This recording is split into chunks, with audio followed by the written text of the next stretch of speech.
Started here. And I think we have everyone. 1, 2, 3, 4, 5, 6. Okay, that's great. All right, well, good evening, everyone. I'm going to officially call this meeting to order.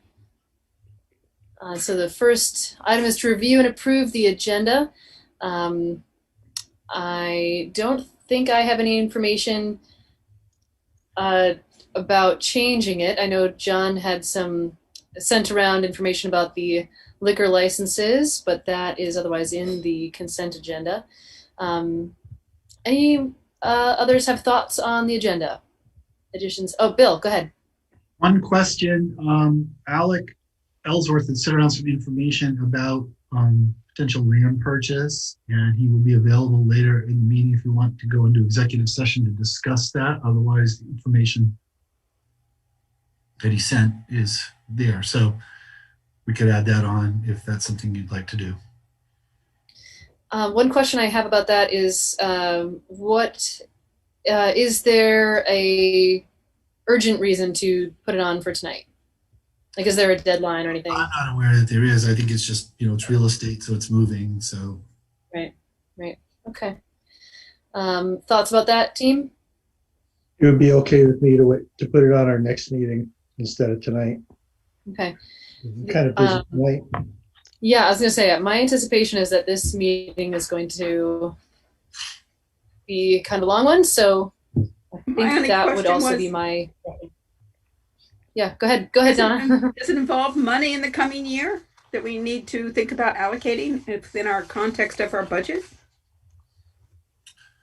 It does, but we weren't going to make any request in the budget.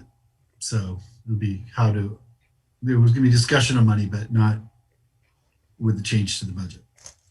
So whatever that needs to be done doesn't have to be done next year, so we don't have to worry about money for next year? Well, we're already getting into some details. So the short answer is we were not going to ask to increase the budget. Okay. For this project. Okay, thank you. Well, let's plan to have it as an agenda item for next time if it's not too full. I don't recall if that is already very full already, but not like tonight. Okay. let's do that. I think that would be good. All right. Any other thoughts on the agenda? Okay, so without objection, we will consider the agenda approved. So on to general business and appearances. This is an opportunity for any member of the public to address the council on any topic that is otherwise not on our agenda. If you do have comments on an agenda item, you can make those when we take those up. But otherwise, if there's something else you'd like to address the council about, now would be a good time to do that. And what's true for this time, as well as any other following public comment, is if you would say your name, where you live, and try to keep your comments to 2 minutes. That would be fantastic. All right, so is there anyone who would like to address the council? You can either physically wave, raise your hand, or make a react emoji. And if you are on phone, you can hit *6 to unmute. Steve Whitaker here. All right, Stephen, go ahead. I want to just relay for you what I consider a tragic emergency. It's in addition to the ongoing bathroom problem. I spent over 3 hours today on behalf of a passerby whom I noticed. His story is he got out of Newport. He's got a wife and kid he can't stay with. And he stayed outside last night. And it was like, 2 or 8 degrees or something like that. And so I spent hours today calling Dawn, calling, Ken Russell, another way director, talking to Will Eberly, and in the tens of millions of dollars that have been spent. This guy doesn't have a phone, by the way. He doesn't have a working phone, doesn't have a place to live, doesn't have transportation. And all of this combined horsepower and salary and committees and task forces and meetings and minutes could do nothing for this guy. He walked away after 3 hours of me doing my best, just totally disheartened and despondent that this is the best we can do. And, you know, you may see him wandering around Montpelier tonight if you want to go out, but I just think that this is more serious than you take it, you know? And I'm calling on you to recognize that we have literally failed miserably, you know? I don't know what more to say. I mean, what the only offer Will had was there's a spot up in Morrisville or Hyde Park if he can get there, you know? But he has to be back here in for an appointment in the morning. So even if he could get there, there's no way to get back in time for an appointment. So you really don't take seriously how this crisis is, but when a body shows up, you will, you know? And you've been hearing at it from me so long, your ears are clogged. So I'll leave it at that. Thank you, Stephen. And it is actually good to know what's happening, you know, on the street. I mean, there was Dawn said there was one room. Go ahead, Stephen. Okay. All right. Thank Mayor, you. He was interrupting. That's funny. So I did. She can mute me, but she can't unmute me. That's pretty clever. Oh, okay. No worries. Go ahead, Stephen. It's up. Okay, so Dawn said there was one room at Econo Lodge, and I said, find a way, find a petty cash, something. Another way says he can come here and make phone calls to call to economic services, but we're going to throw him out the door at 5 o'clock. And by the way, economic services closes at 4:30. And I'm like, is this the best you can do? I've said, somebody find some petty cash, get the guy in the Econo Lodge, and we'll work out the paperwork tomorrow. You know, nobody could do anything. So when I plead with you to realize this is we are better than this, you know, we have to recognize that this is a humanity thing. This isn't politics. This isn't, you know, kick the can down the road or say we don't know how to do social services. This is a human emergency. So we came so close, and the guy walked out and is sleeping outside somewhere in Montpelier tonight, you know?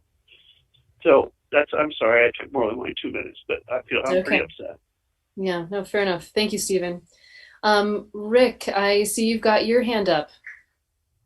Yeah, hi. This is Rick DeAngelis, and I live in Montpelier. I'm the director of the Good Samaritan Haven. Steve, if you want to contact me offline, either by email or phone, I'd be glad to pay for a room at the O'Connell Lodge on behalf of the Good Samaritan Haven. So I wasn't aware of this situation, and we'll do everything that we can to get that gentleman inside. Thank you. Okay. Anyone else? Okay. So we're going to move on then to the consent agenda. Is there a motion regarding the consent agenda? I move it. To accept. Second. Okay, we got a motion and a second. Any further discussion about this? Oh, I do have one comment or a question. Go ahead, Jack. And that is that for some of the financial documents, Kelly's been able to set something up so we could, council members can sign electronically.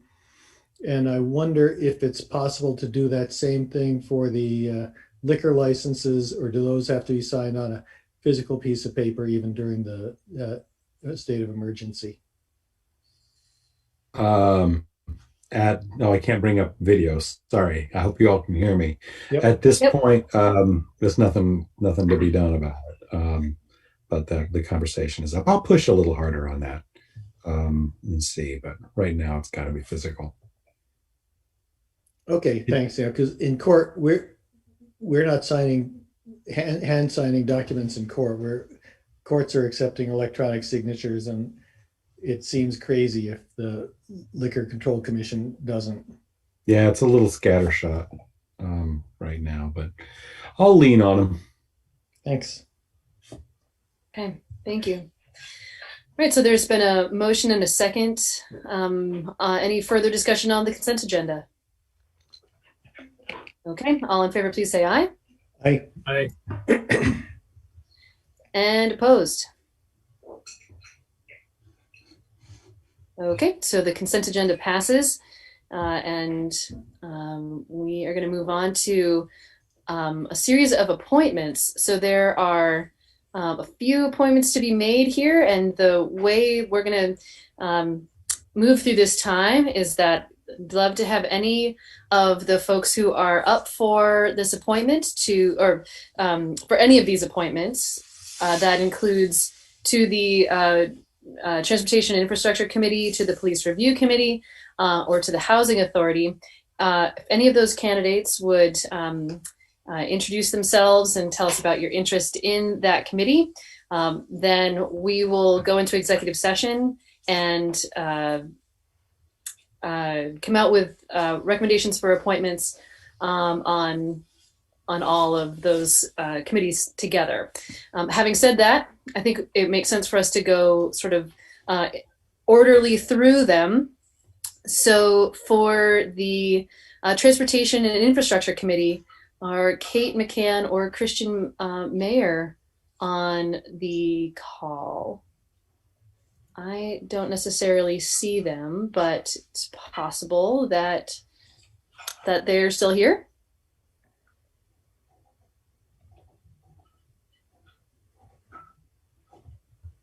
Okay, and Cameron, you're not seeing anyone raise their hand or anything, right? I'm going to take that as a no. Okay, so after that, we have Abby German and Justin Dressler for the Police Review Committee. I think I saw Abby on here. Oh, and Justin is on as well. Would either of you like to, actually it'd be great if you would, introduce yourselves to the council and tell us about your interest in this committee. And I see Justin has got his hand raised. Go ahead, Justin. Hey, everybody. Justin Dreschler. So I had originally applied for this committee the first time through. This is something of great interest to me. I was a public defender in Boston, straight out of law school for about 5 years. And in the downtown Boston office, I spent most of my time representing people in, I would say, anything from very, very low level crimes like trespassing to, more serious violent assault type things that we would all consider, I would say, relatively serious. Then I left. The primary reason for leaving was to try to pursue more civil rights litigation, like 1983 lawsuits against, in some cases, police officers, in cases of police brutality or discrimination cases, things along those lines. But I remained in large part a public defender in Massachusetts as a private contractor.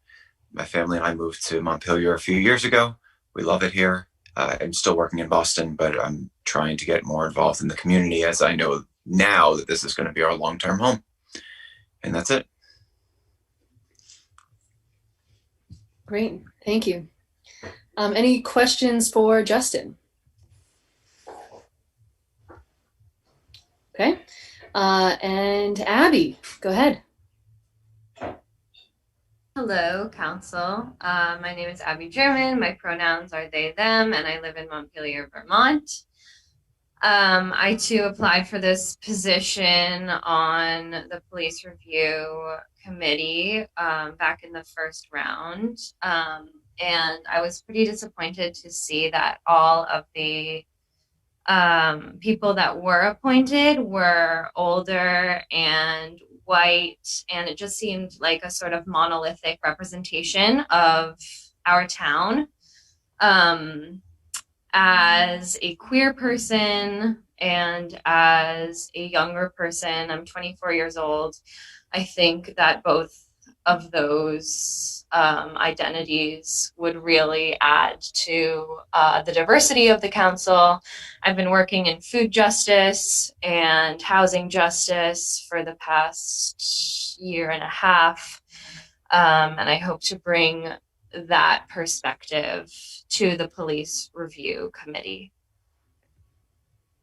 I've also lived in Montpelier my whole life, so have a pretty deep understanding of the town. Great, thank you. Any questions for Abby? Okay. Abby, I do have a question for you. I just want to put it out there. Last time you were very clear about your thoughts about the police, and appreciate hearing that from you. This committee, since it is looking at making recommendations for the police, I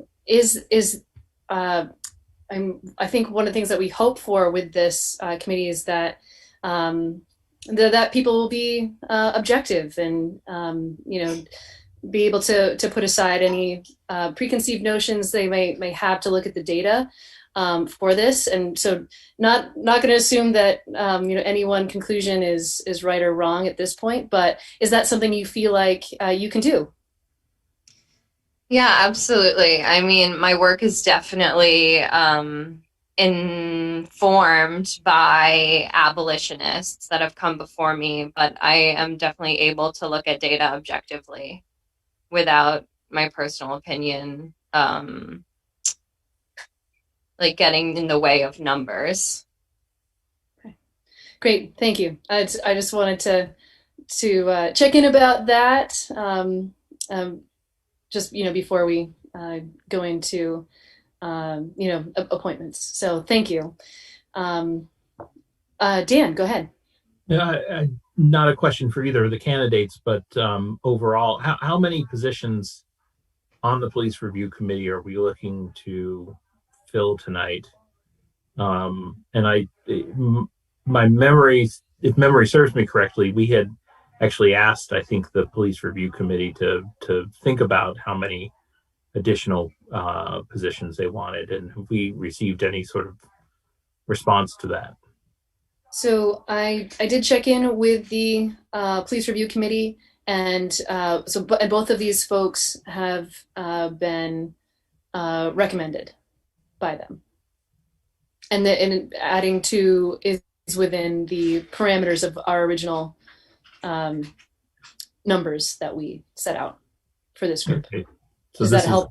Yeah, I was wondering if this was an and situation, or an either or situation, or a at our discretion kind of situation. I mean, obviously everything's at our discretion with appointments, but just wondering what as opposed to like the DRB that has a set number. I just wanted to understand sort of what type of selection we were making and analysis. Thanks.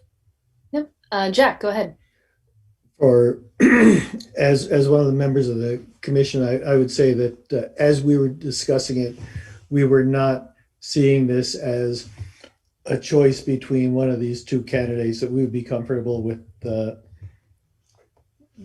council considering both candidates, and we felt that we would want to get people on kind of at this early stage, because if we wait too much longer, people are going to be behind. They're not going to have, the committee's not going to have the benefit of their input for however much longer the delay is. And so that was why we wanted to get it on for tonight's meeting.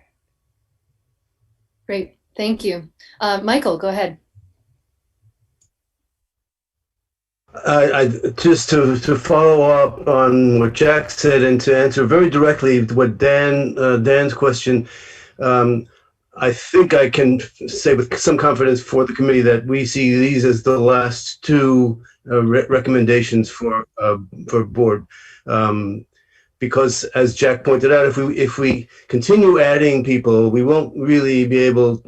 I think we agreed that we really wouldn't be able to bring everybody up to speed in time to finish our work, as we see it now, which is the end of June, which is when our committee, we think that's the end of the lifetime of the committee as it was created. So I don't think that you can anticipate seeing more recommendations for the board from us. I can't promise that. I'm not the chair of the committee, but I think that was the center of our conversation. And Jack may want to confirm or dispute that, but that's anyway. That's the way I see it.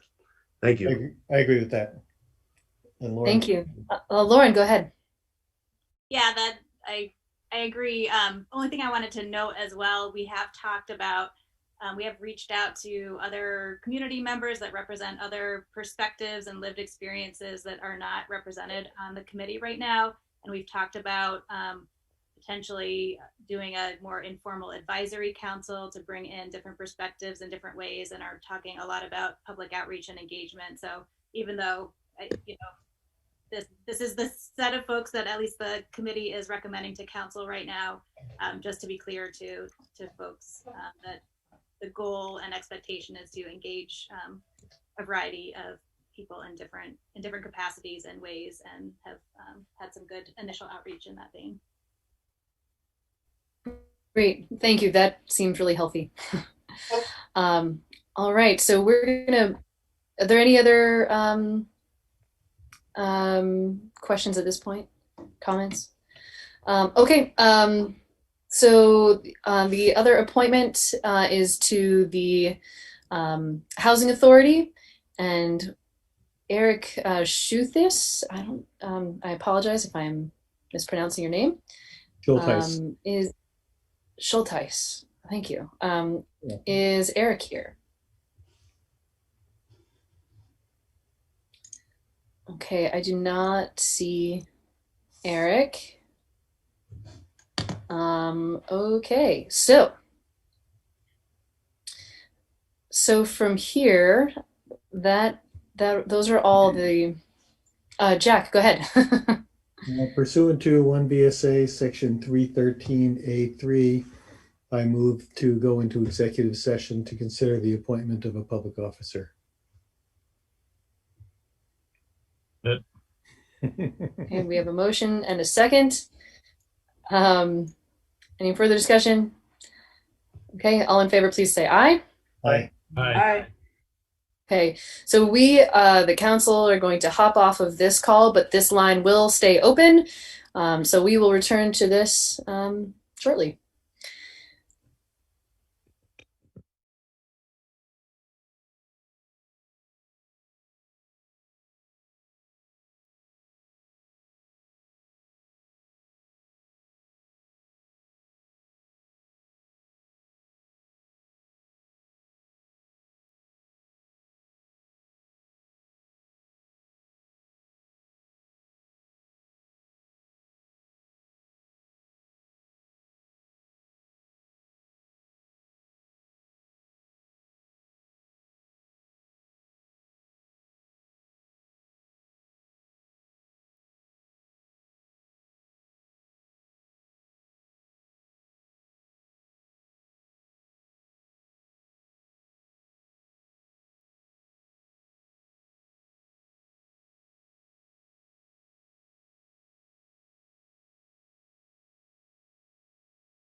come out of executive session. So moved.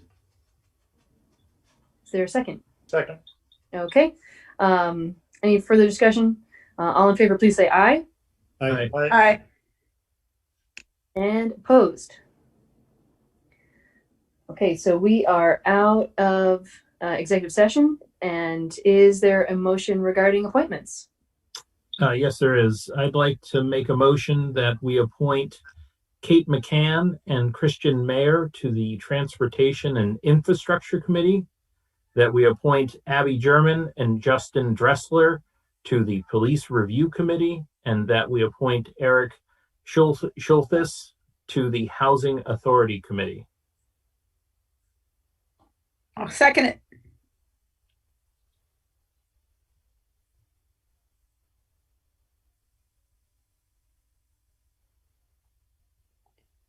I think Anne may be frozen again. Motion and a second. Oh no! Oh no! Can you hear me? Yes. Yes. Can you? Okay. Okay. Great. Okay. Any further discussion? Okay. All in favor, please say aye. Aye. Aye. Okay. And opposed. Okay. All right. Well, thank you everyone who stepped up for those appointments, and thanks in advance for your work. All right. So we are going to move on in the agenda, and in all of my technical difficulties, I am not sure which item is next. Yeah, somebody help me out. What item is up next? Above and beyond. What's that?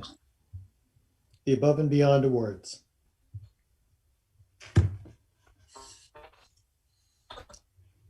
Above and Beyond. Awesome. Does Bill usually do those? Well, I'm going to hand this one off to Cameron, but if she doesn't mind, I didn't tell her I was going to, but she's probably more prepared on this than I am. But we have two this month because we missed last month. So we have two wonderful winners. We're happy to tell you about them. Thank you, Bill. So yes, we're a little behind. So this is for November and December from last year, and we're all caught up now, and we'll start doing January's next month. So we have two folks this month. We have Jacqueline Huttenmoser from our Parks Department. She's really been the driving force behind creating our Feast Farm program in the challenging COVID-19 environment. She's created a community farm that's growing food to support our home food delivery program through the Senior Center. And she's really been working through all of these quarantine days. She's been getting grants for it on her own. She's raised over $7,000 to support this project, and the food's going to a really great cause and really supporting our community. And then we also have Mike Potter, our DPW Equipment Division Supervisor. He's really been the sole person supporting our DPW department's equipment maintenance and repair. Since the beginning of the year, really, he's been working really tirelessly to prepare and maintain DPW's equipment for the winter season. And his nomination forms really noted that the equipment that he maintains is the ones that make it possible for us to clear the roads and keep the roads and our environment safe for folks. So we really want to thank both Jack and Mike for their commitment and dedication and their service to the city and our residents of the city. So thank you to them both. Just want to throw in there about both of them are very well deserving of this, but with Mike in particular, not that Jack isn't, but we normally have a second mechanic who's been out, so Mike's been doing really all the mechanic work by himself for quite a time, and certainly in winter season that's a lot. We are hiring a second one now, but so he's really been super dedicated and also shouldering a double load. So both very well deserved award winners.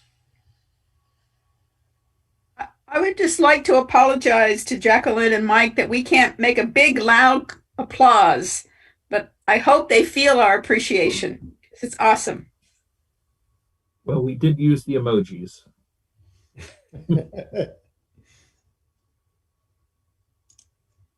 Thank you.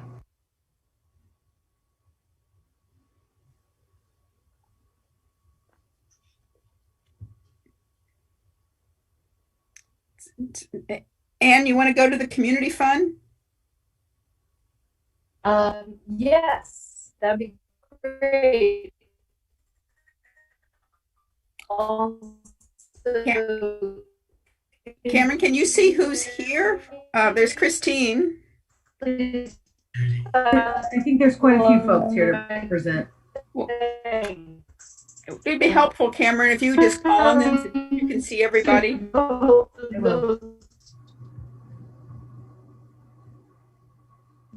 Fabulous employees. Oh, thanks, Anne.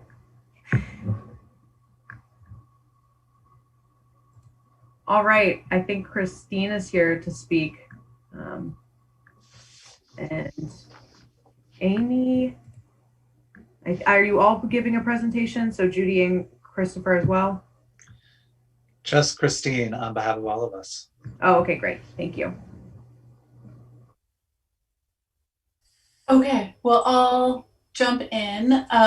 Thank you so much for having us. We are cognizant that you have a packed agenda tonight, and we're really grateful to you for fitting us in. This is the Montpelier Community Fund Board. We usually come to you every year at this time and share recommendations with you. And so we're doing that again tonight, and also hoping to share not only some recommendations, but also stories with you. So to facilitate that, I'm going to go ahead and share my screen. You should have permission to do that now. Okay, super. Thank you so much.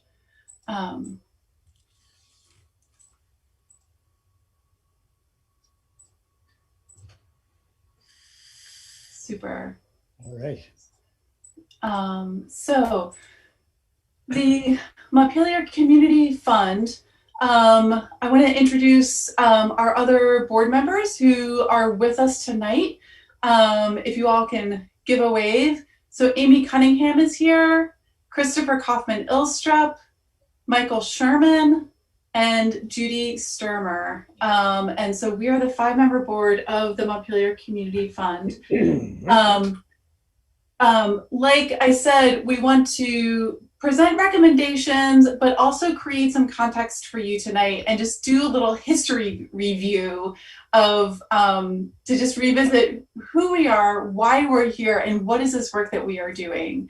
So to do that, I wanted to just take us down on a little walk down memory lane, if you would indulge me. This is the city ballot from 2009. We can see there's 25 articles on here. You can probably all remember going through these long ballots. You can probably remember signing petitions for nonprofits to get onto the ballot, right? I'm seeing a lot of smiling faces. So this is a familiar sight to us. It's in our not so distant memory. The city council decided that this was not the most efficient way to allocate funding to organizations doing important services in our community. And so City Council in 2012 designed a solution to this challenge by creating the Montpelier Community Fund. So there's 3 important pieces to keep in mind about the Community Fund. One is we are a 5-member board, and our job is to do due diligence on behalf of the city to allocate these precious taxpayer dollars. We ensure match with mission, and we hold grantees accountable. The City Council in 2012, when they created the Community Fund Board, created our board with a very broad charge. And so we can see that in number 2. Our criteria are the extent to which the grant will benefit Montpelier, its residents, and the public good by effectively addressing basic human needs, or by enhancing the quality, vitality, and sustainability of life in Montpelier. So obviously there's a lot that fits into that. Believe it or not, we still get applications from organizations that don't fit into those criteria. And then finally, in terms of the Community Fund Board structure, one of the really smart things that the City Council did in designing the Community Fund is to say that if applicants applied to the Community Fund, those applicants may not also petition to be placed on the ballot.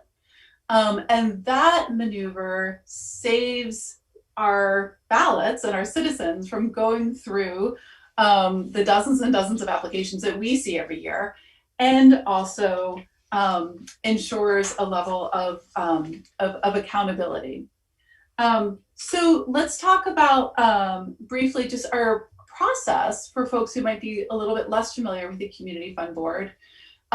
What our process is that we will typically start our work by meeting in the late summer or early fall. We review the application and guidelines. We have worked hard to make sure that those applications and guidelines are as streamlined as possible and accessible as possible for grantees.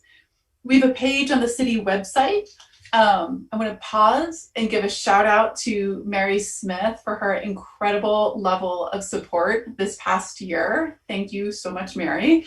You made our work possible.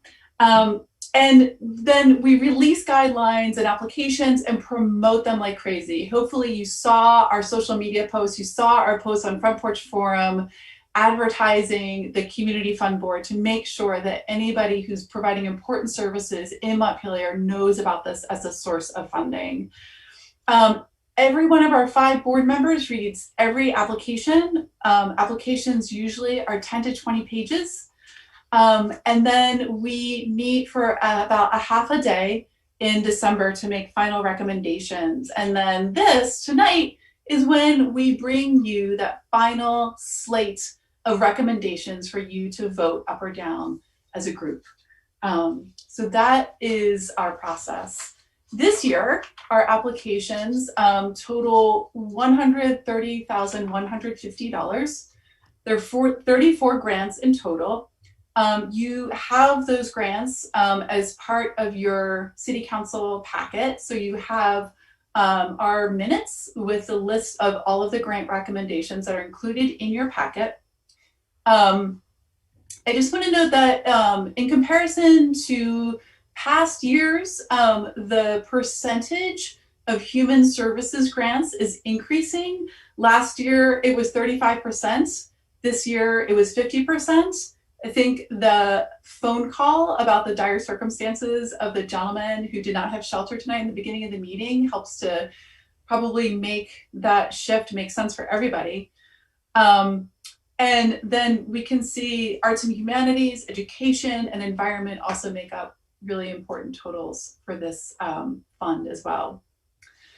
So in past years, we've stopped here. And what I wanted to do this year, and again, we're going to be cognizant of your time, is to also share some stories with you, because what we know from reading these applications and reports is that every single one of these 34 applicants has an incredibly compelling story of impact to share with you.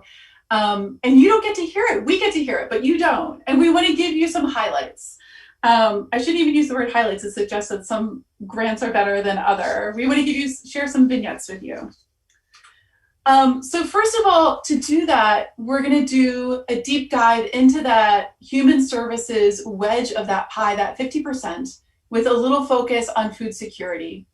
The background here to consider is that due to the pandemic, food security in the state of Vermont has increased 30% in the last year, to the point that now 1 in 4 Vermonters don't have reliable access to affordable, nutritious food.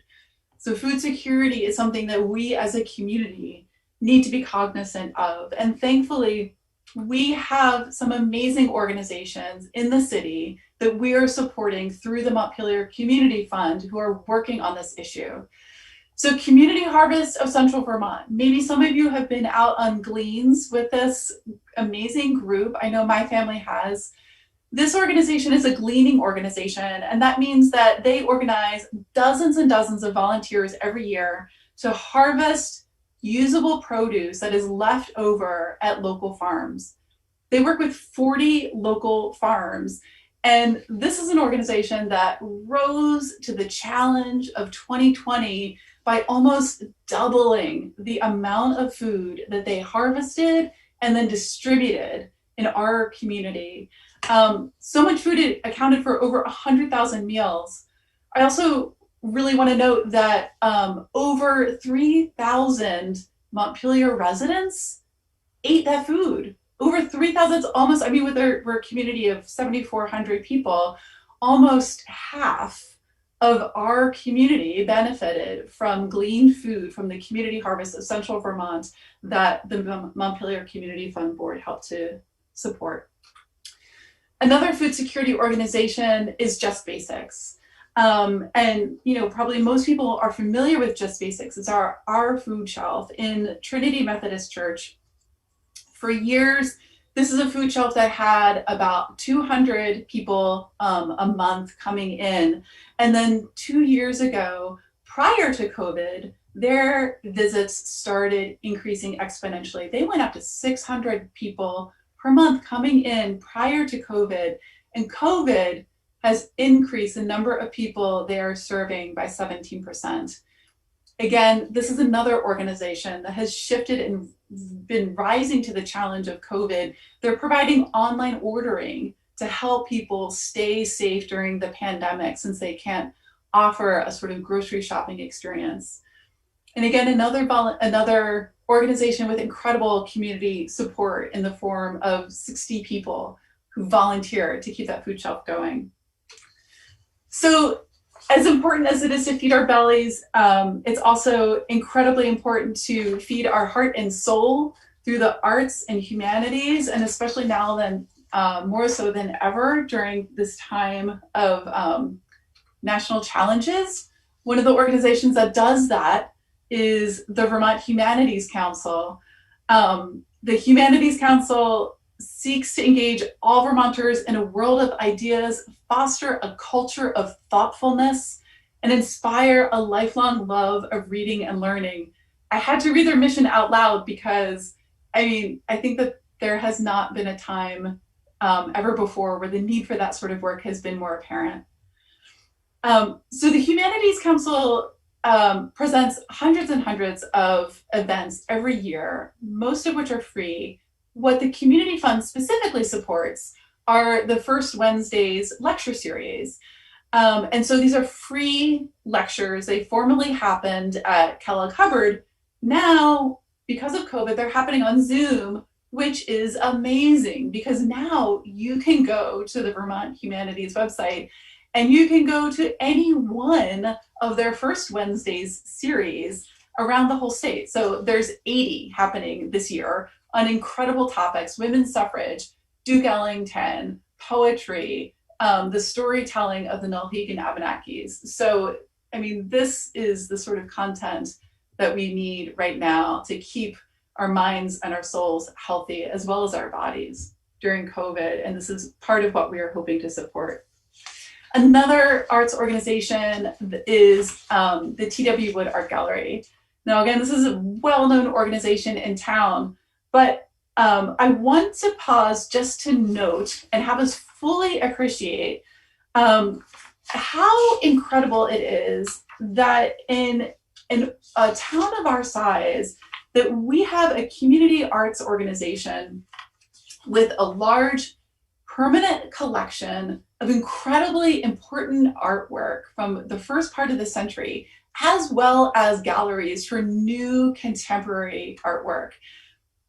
And this is artwork that's not just stuffed into their vaults and galleries. They are getting it out in the community. They are placing this artwork at the State House and at the hospital.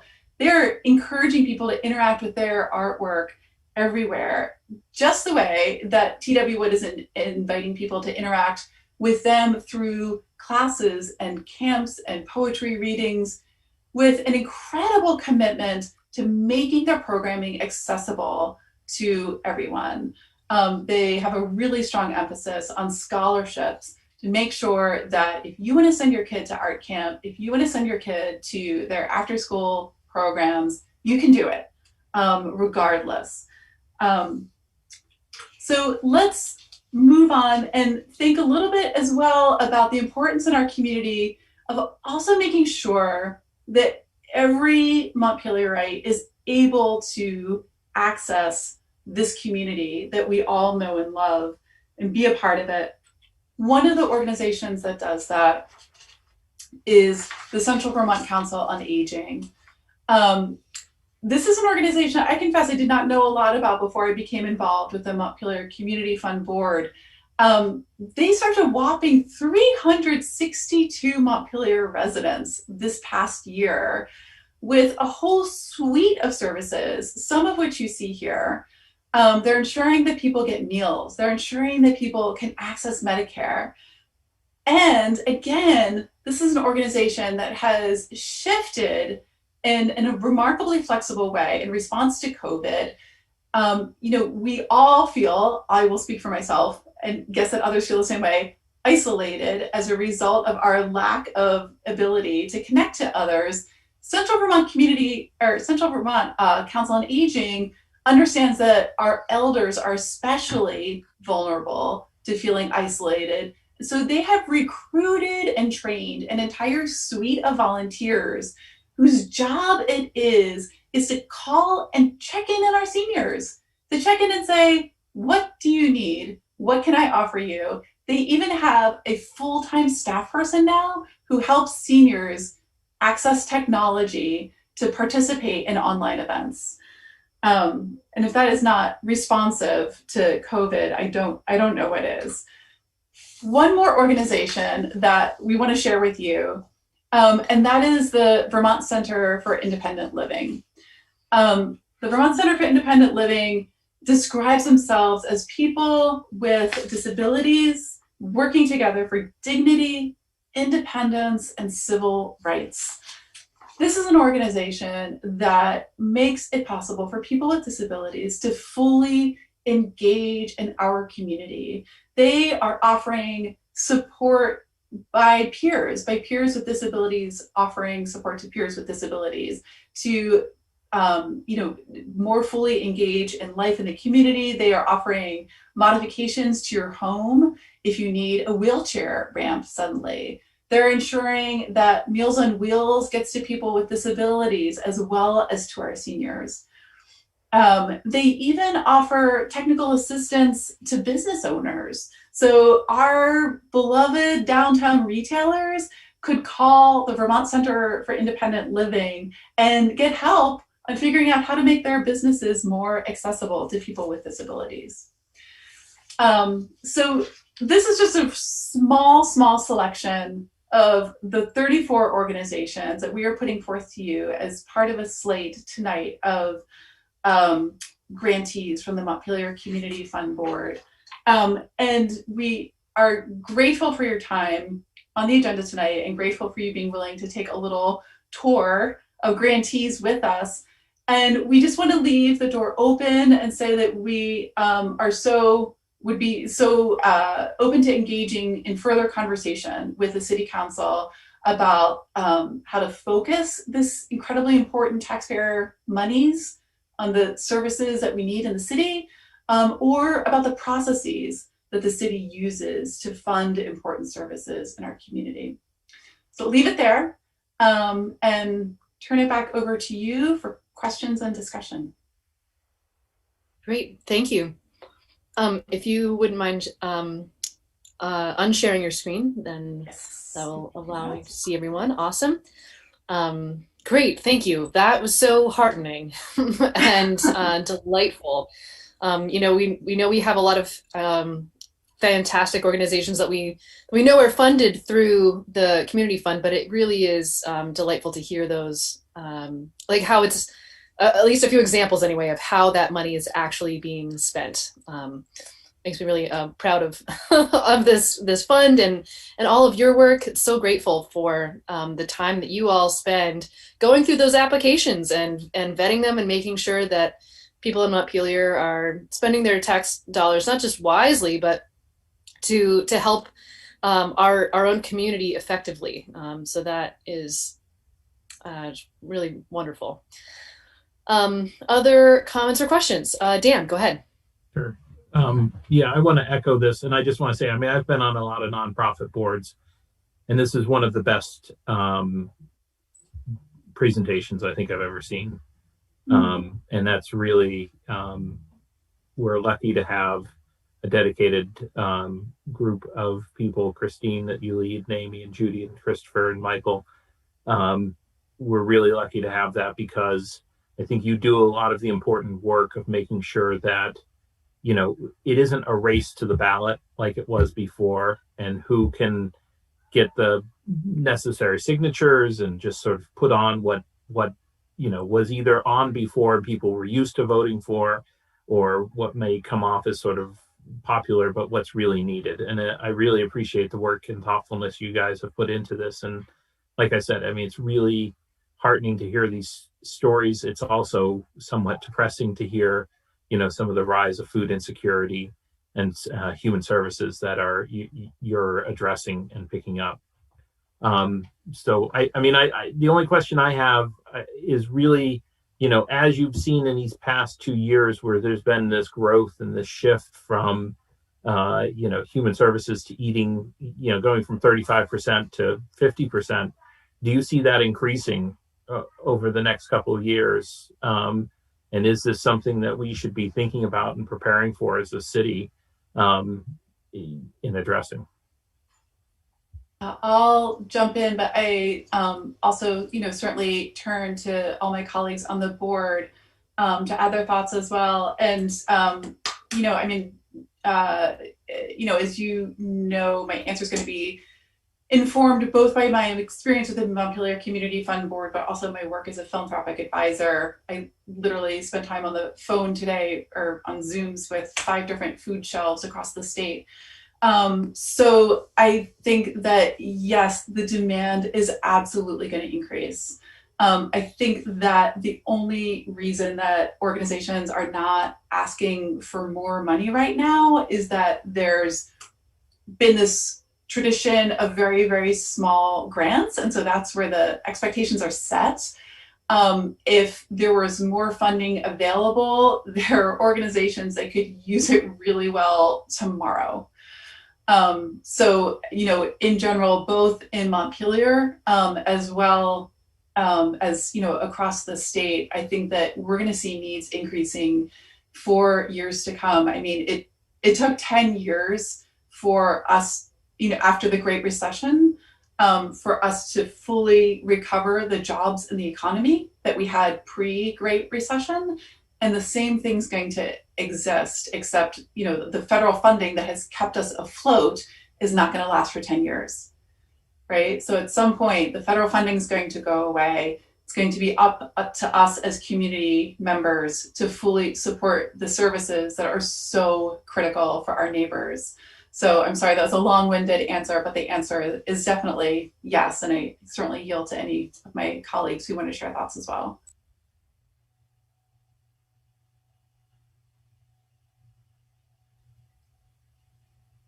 Okay. Thank you. Other thoughts or questions? Jay, go ahead. Christopher, did you want to add something? I'm sorry, I thought you put your hand up. You were just scratching your head. Okay, that's okay, good. Yeah, I just want to echo Dan and Ann's comments and thank Christine and all of you, all the board for your work. For all the qualifying organizations, I wish we could fund them all at 150% of what they asked for, that's for sure. Just one question that I had just to help my understanding was, I did notice in the list that there are a lot of statewide organizations that apply. And there were some that were fully funded, and there were some that were called out for not called out, that maybe that's too tough, but were in your notes would acknowledge that they didn't necessarily connect to the Montpelier community enough. And so I'm just curious how you all quantify that. I think you gave a great example with the Humanities Council about the lecture series and how it comes right to Montpelier. I just want to understand how you all sort of make those decisions for organizations that are not just Montpelier focused. Yeah, that's a really good question, Jay. I'm glad that you asked that. So in our application, we ask broadly about mission, the organization programs, but then we also ask specifically about activities in Montpelier and the number of Montpelierites served. So we ask about the total number of people an organization might serve, but then of that total, we're very interested in knowing how many people specifically in Montpelier are going to be served. And you're right, that's a piece that, of course, we take really seriously. There are statewide organizations who manage to also, as you described, be intensely local and offer very appropriate locally specific activities. There are some statewide organizations that offer programs with a broader brushstroke, right? And sometimes those are not, we feel that they're not as appropriate for the city of Montpelier. So, that's definitely a filter that we use rigorously.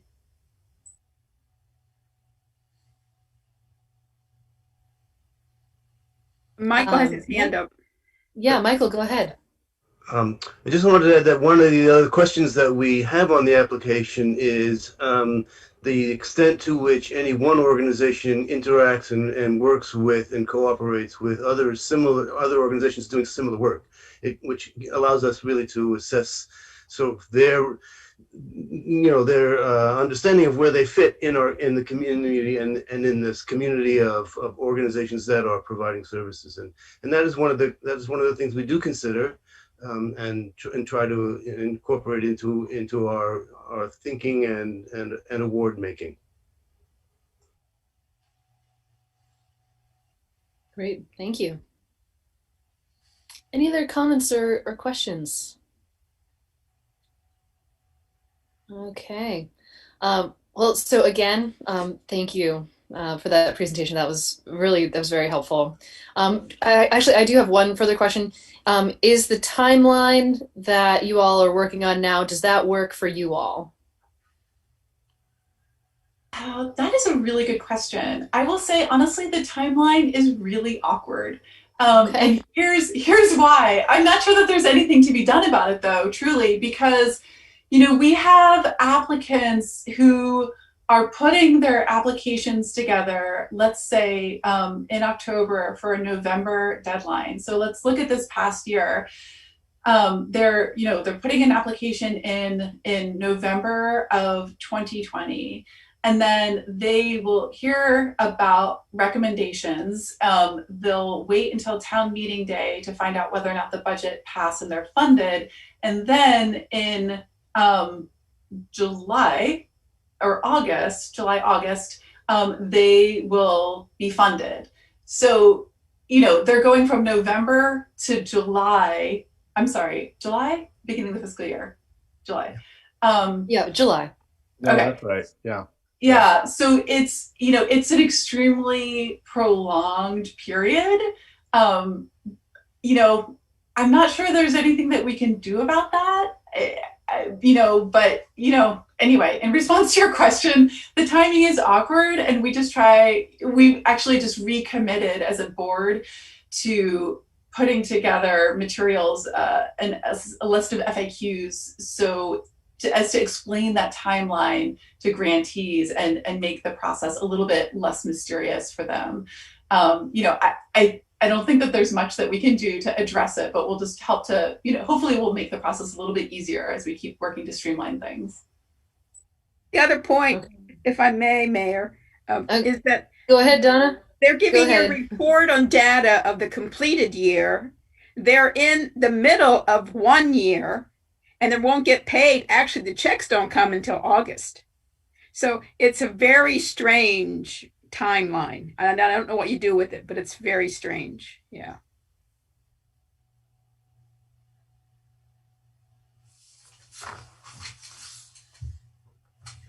Yeah.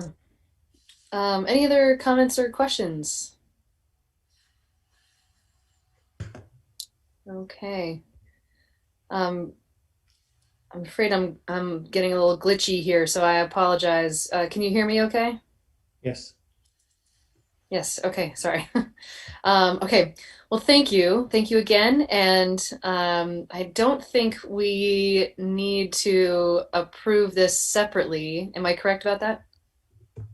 It's, we already included it in the... budget. Well, you include the total funding. You usually approve the Is that awards. correct? Yes, Oh, okay. Got usually you. approve what they've given us. Bill, I had a Got you. question. In the actual worksheet, I thought we had 131, and she put on her chart 130. She's saving us money. That's our Christine, the good steward of the public funds. It is 130. We want that $850 back. I'd make a motion that we accept the recommendations of awards as presented by the MCF committee. Second it. Okay, there's a motion and a second. Any further discussion? Okay, all in favor, please say aye. Aye. Okay, and opposed? Okay, all right. Thank you again for all your work. So appreciate it. All right, so next up is the audit. And I am assuming that the folks from the audit are here. And so I'm going to turn it over to them. So I'm going to touch things off here and just provide a quick introduction. I don't have a presentation prepared. The summary memo just detailing kind of a high level of kind of the puts and takes of where we ended up is provided online. Hopefully you get a chance to take a look at it, and I'm happy to take questions on it if needed. But without further ado, on the call tonight, we've got myself, our senior staff accountant, and then you've got members from our auditors forum, Ron Smith and Miranda McDonald. And so I'm just going to kind of tee things up here, and then they're going to take over and provide more detail and then take questions. So just we engaged RHR Smith in 2019. So this is our second audit with them, and things have gone really, really well. We're really pleased with the outcome. You know, we ended the year with a positive to the general fund of $4,130, which is kind of a big deal because following the bouncing ball around, we're actually to the good. And that, you know, is through a lot of effort, you know, city staff, you know, putting in the work and conserving resources. So our plan's working. So that's good. The other thing that, you know, the audit does give us is a single audit for federal funding that exceeds $750,000. There's also a tip report that's included. And so to that end, we had an unmodified opinion over last year's opinion, which means we've got a clean audit, and that makes me pretty happy.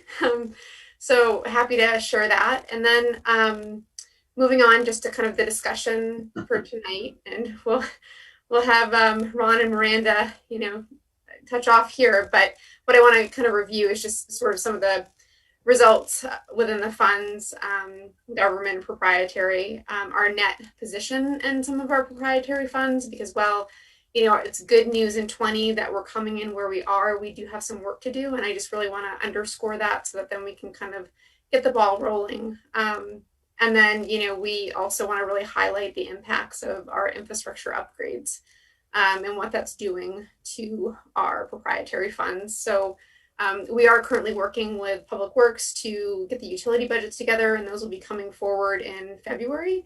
We're also working on updating the master plan. So things are in the works, and this, you know, audit is just kind of helping us inform what's next. So I'm going to leave it there and have Ron and Miranda take over. I want to know how to do the emojis. Miranda, go ahead. We'll have a lesson on that. So I want to say 20 was, it's been a hard year, and it's been a hard year for everybody. I will say the transition, especially with Kelly coming on, with Heather coming on, and then, you know, 3 months later, COVID hitting. So that wasn't easy. And the fact that y'all ended up positive by $4,000, you need to embrace that. I think that's a lot of communication. That's a lot of talking and planning, and I think that is you know, that's good, and that means, well, you know what that means. That is something though that you need to talk about also going into 21. Remember, well. she's from Southern Vermont down in Texas, you guys. So forgive her there. She's stuttering a little bit. I am. You know, with that $4,000, it contributes to your overall fund balance of just a little under $2 million. So when you look at it, you have about a $14 million expenditure budget for FY20. So that's roughly about 45 days worth of expenditures, which is good-ish. We like to see it a little higher, but right now with what the world is going through, I think it's positive. It's a positive note. Yeah, and I'll hop in here. Usually the standards say 30, 60, 90 days of your operating budget. So in Montpelier terms, $1 million, $2 million, $3 million. And as Miranda said, you know, you landed on right around 45 days, you know, of your fund balance, and unrestricted is the big one. And I think that was a little north of $1.4 million. So I think that's great. And the fact that you landed this plane, you know, with all the adversity that you guys felt in last year, I think is remarkable. So with that, I think the next topic is the enterprise funds, which is your water, your sewer, parking, and district heat. Water and sewer being your largest funds. You know, water and sewer, you actually had a net increase in your fund balance.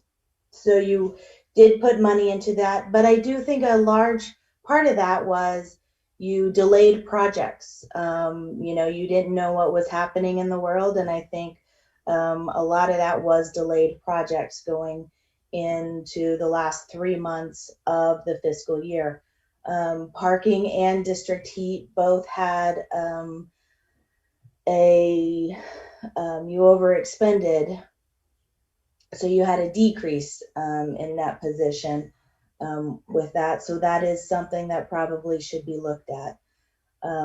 But also you've delayed some projects in your enterprise funds, but you still have, you know, you've still invested heavily in your capital assets.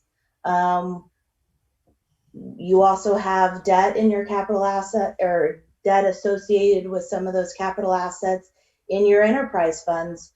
So when you look at your net position, especially in the sewer fund, there's a deficit balance in your sewer fund and your parking fund and district heat. So that's something that as you plan your budgets, as you look at your master plan, and I know Kelly, we've had these conversations that as you are building your budgets and as you're looking at your master plans, and you know, we are in 21 in COVID, but these projects can't be put on hold forever. But it is something that you are going to have to address and look for and really understand what it's going to take to maintain the infrastructure. Yeah, and I think it's fair to say, you all, what equity that you guys have in your utilities and these enterprise funds, it's all tied up in your infrastructure. There's really not a lot liquid there.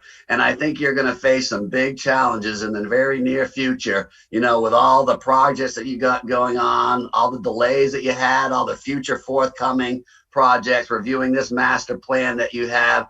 There's going to have to be a lot of thought that's going to get put into this master plan. And I'm hoping back in 2008, what happened then with these ERA and stimulus monies back then, that the governments are going to start seeing a lot of money in the next third, fourth, and fifth stimulus packages, here. And I think Montpelier could be a great benefit of that when that happens.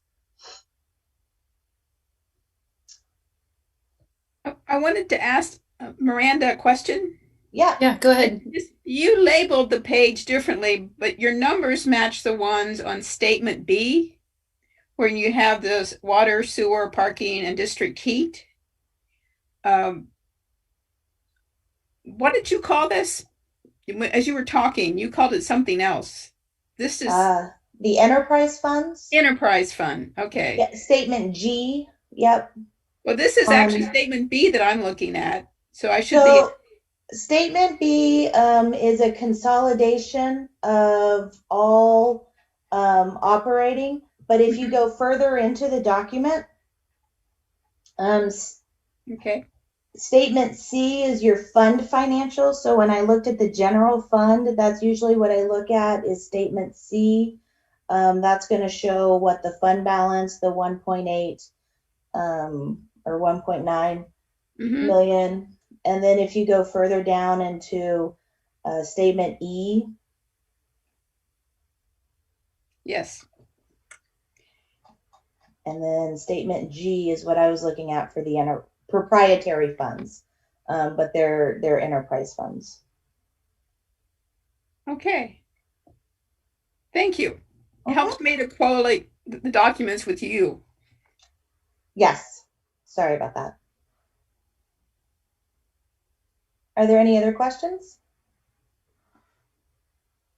I don't have a question. I am just thrilled that we had a clean audit, unmodified, and I think that speaks well of our financial team, and I'm so grateful for all of their work.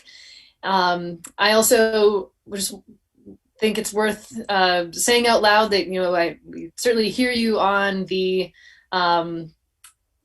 fund balance amount, whether it's 30, 60, or 90 days worth of fund balance, and it seems to me that as we consider what we put our money towards, when we hope things turn out to be better than we expect in this budget, that some of it I think ought to go towards building up our unassigned fund balance, so that we have some resiliency for when times may be hard again.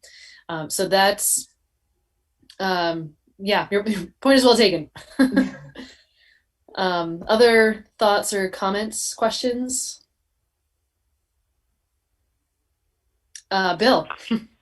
I'd just like to offer a couple comments. First of all, thanks to the auditing team for the report and the hard work that you did. It's been great working with you. One of the nice things about when we do the audit is we get to recognize at least one person that we don't normally see. So Heather Graves is with us today. She's our head of our top accountant, and doesn't come to many council meetings, but really does all the work that keeps us together. And as Ron and Miranda said, we had Ruth retired, Todd left. We didn't backfill positions, so Kelly and Heather and their team were really doing this short-staffed, and Heather really had to step up in that chief role. So not only were we able to pull off a clean audit, but doing it under some pretty tough situations, throwing a pandemic on top of it. And so we're really proud of both of them and the whole finance department. But I really want to give a shout out to Heather, because we don't get to thank her publicly enough. So. Thank you. Well said. Madam Mayor, can I make a comment? You may, Stephen. Go ahead. I just want to thank the presenters and ask that this issue of the infrastructure, the repairs, the money coming our way, and our preparedness to act on that money and spend it wisely requires a whole lot of planning that that we're not that good at, or that demonstrably we're not that good at. So I'm glad that they made the point. I think you'll hear it better from them than from me. But this is going to be a once in a lifetime opportunity to use stimulus money, and we are still not yet acknowledging the depth of the overdue and deferred maintenance on our sidewalks and on our curbs and on our storefronts and streets and water systems. So I just want to commend that they brought that up, and ask y'all to find a way to discuss this at a meeting as soon as possible, and get started on it. Thanks. And I would offer that we be more than embracing and extending our hand to participate in that, because I think come March or April, you guys will be armed with better information, on what relief is going to look like. Yeah, fair enough. Okay, any other comments or questions on the audit? Okay. All right, well, thank you again for all of your work, and thank you to our financial crew for all of their work as well. All right, so I think we are ready to move on then to the second hearing of the budget. Yes. You should vote to accept the audit. Oh, thank you. Good call. Okay. Is there a motion? I'll make a motion to accept the audit as presented. I'll second it. Okay. Motion and a second. Any further discussion? Okay. All in favor, please say aye. Aye. Aye. Aye. Okay. And opposed? Okay. All right. So the motion passes. All right. Thank you again. Everybody be safe and well. You too. Okay. All right. So now we are on to the second public hearing on the budget, FY22 budget. So I'm going to officially open the public hearing before I forget to do that. And if I am not mistaken, I believe Bill has some comments or presentation to make. So go ahead. Thank you, Madam Mayor. Sorry, let me just say one thing. We're going to hear from Bill, and then we'll go from there into public comment. Okay, go ahead. Sure. Thank you, Madam Mayor, council members, members of the public. As you know, this is the deadline night to put a final number on the ballot, and that final ballot is coming up later. I'm just going to walk through an amended version of the presentation you saw last week. So hopefully my share screen will go a little easier than it did last week. So here we are, look at that. All right, can people see that? Is that working? Yes. Great. Okay, well, I'll try to get through this. As you know, it's not terribly long. This is January 21st, our final budget hearing. We are working on the FY22 budget. This means it runs from July 1 of this year to June 30 of next year. So still almost the end of this budget is almost 18 months away. Always a challenge to look that far ahead. We obviously, our struggles this year, we had a major budget gap due to COVID-19. We were hoping to implement our strategic plan that the council had adopted to the extent possible with our financial resources the way they were.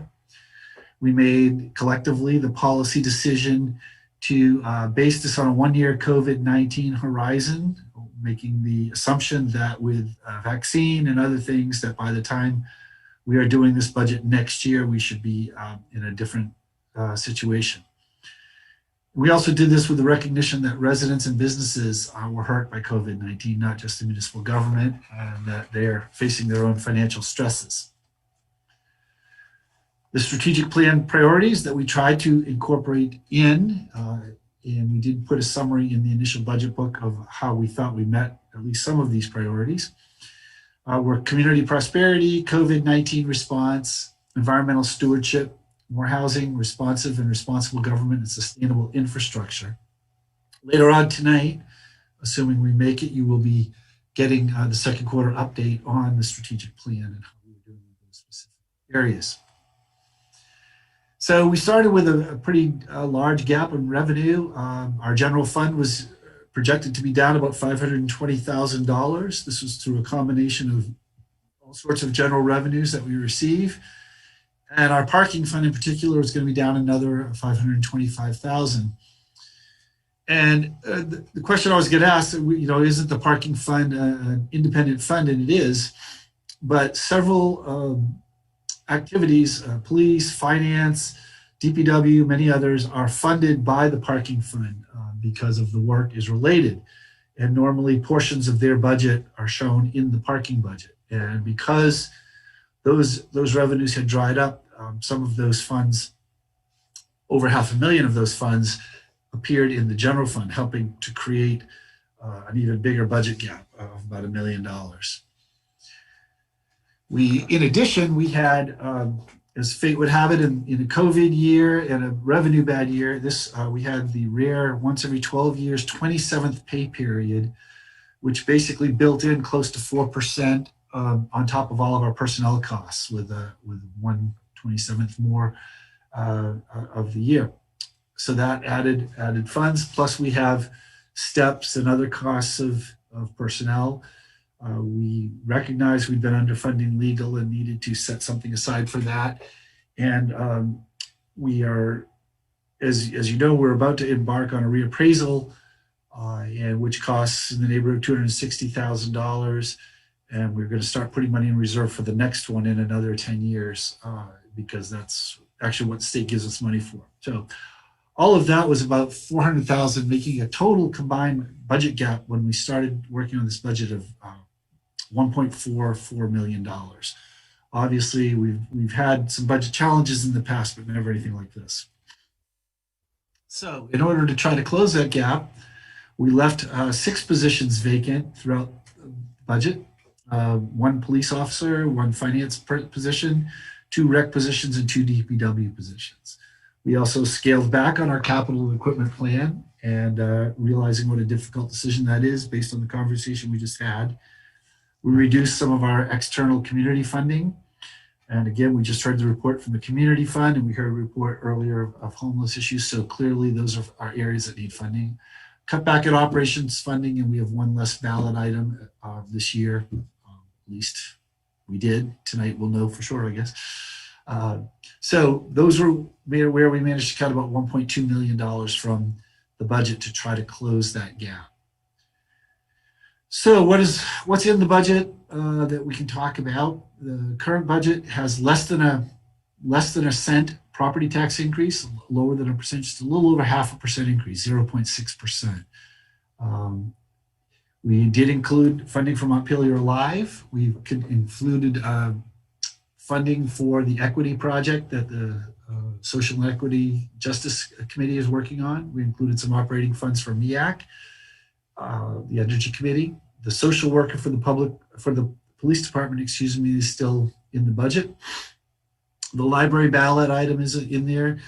The Central Vermont Home Health and Hospice ballot item is included. And those personnel cost reallocations that I just talked about from all that hit all these different departments that came from the parking fund back into the general fund. So again, as you saw, that was $500 and some odd $1,000 of impact to the budget. Through it all, we've tried to keep all our basic services that we provide residents and what they pay for intact so that they can get the nuts and bolts of what they've come to expect. Some key budget items that we spend a lot of time talking on, just so people can see this. The first column is what was in the current budget. The middle column is what we adjusted this current budget to in order to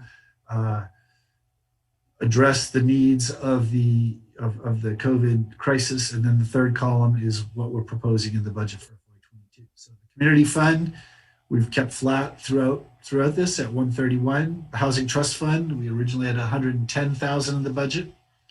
We adjusted it to 60 in this current year and proposing 50 for next year.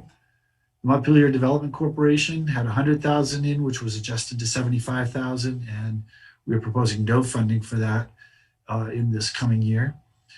Homelessness Task Force, again, originally at 45,000, we dropped it to 22.5. Council restored it to the full 45 for this coming year, recognizing the importance of that.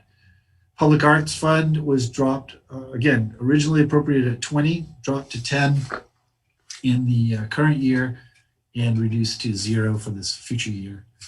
On the other side of the spectrum, the community capital area neighborhoods had not received funding in prior years, but was added for 20,000 for this year. So you can see this funding area. Originally we had a little over 400,000 in these areas. Now we're just under 250,000.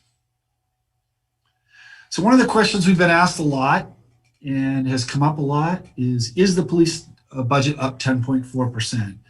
And there seems to be an understandable amount of confusion about that. So I'd like to walk us quickly through this.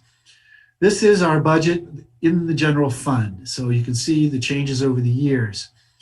And if you notice, first of all, the police operations and school resource officer combined are what we consider the police department. And then in red is the dispatch operation, which is, while connected to police department, is not, has not been the source of, I think, some of the questions and controversy in the study committees and all that sort of thing. So you'll see that was actually up 20.6%. So when you combine the two of them, who are run by the Montpelier Police Department, that budget is, in fact, the general fund budget is up by 10.4%. The police operations itself are only up by about 7%. But I'd also ask you to notice, if you look at the prior 3 years, you see, fairly steady growth, obviously just some inflationary growth, and then a pretty large jump, $150,000 this year. And I think that's what people are objecting to. You see the similar thing in dispatch. So why is that? Why would we do this in a year where police are under question? And I think the answer is pretty simple. We talked about these. So out of the $500 and some odd thousand that had been previously charged to the parking fund, $208,000 of that actually had to do with police and dispatch. Similarly, the cost of the 27th pay period for these two departments for this work combined is just over $100,000. So if you take a look, you see the combined total of the increase for this year is $312,000. And yet the combined sort of impact of the parking fund and the general fund is $308,000. So it's a pretty direct shift of where the money's coming from, not increases in money. So we'll take a look at that at police itself, since that's the area.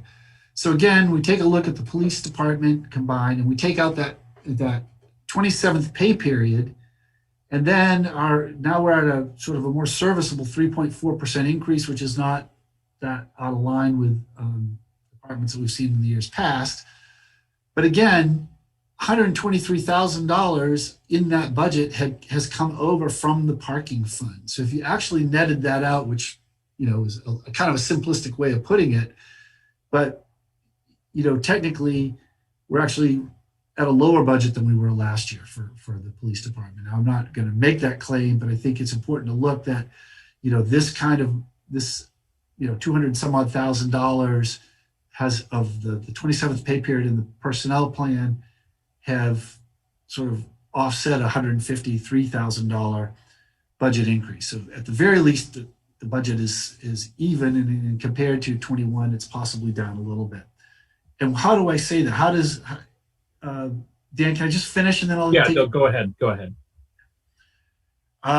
So what does that actually look like? We take a look at the police department summary, and we see that we actually have budgeted for one less officer. We've gone from 17 to 16. There's no new equipment in the budget at all.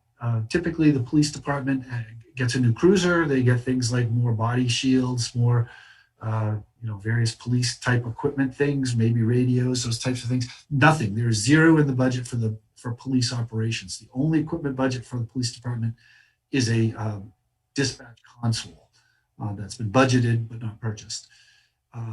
That's it. And then despite all that, despite these reductions, we continue to include our share of the social worker, which had, which we added last year as a new innovative way to provide policing in the community. So I think it's pretty simplistic to say the police department is up 10.4%. When you look at it more closely, you can see that there's actually been a reduction in force, reduction in equipment funding, and that it's a pretty simple explanation of how those numbers work. And you have to split out police and dispatch to get the truer picture. Just moving on, key budget numbers in the overall budget. The general fund is reduced by 2.5% from the prior year's approval, and we're asking for a small amount of new tax dollars because of the lost revenue. We are not planning any changes in the water and sewer and CSO benefit charges.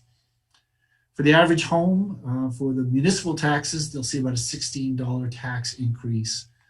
And compare this to the end of December CPI, Consumer Price Index for our region, was 1.4%. So we are about half of that.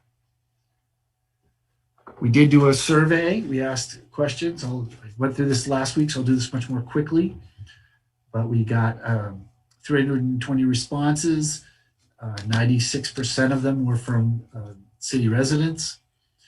And they identified public works, infrastructure, those types of things as their top priority. They also inducted fire, police, and parks as their next priority. So I think trying to recognize that this is what our public says is important is the type of thing we try to include in our budget. Finally, asked the questions, would you support increasing taxes to support the revenues to keep our current service levels? About 30% supported that, about 33% were neutral, and about 38% did not support that. So kind of split. And as you can see, the city council has worked very hard at not increasing the taxes substantially in order to provide the current service levels. So where are we in the schedule? Today is the final public hearing when the council needs to adopt a budget. In February, we'll begin discussions of the utility budgets, which are not ballot items, so we have less of a time crunch on those.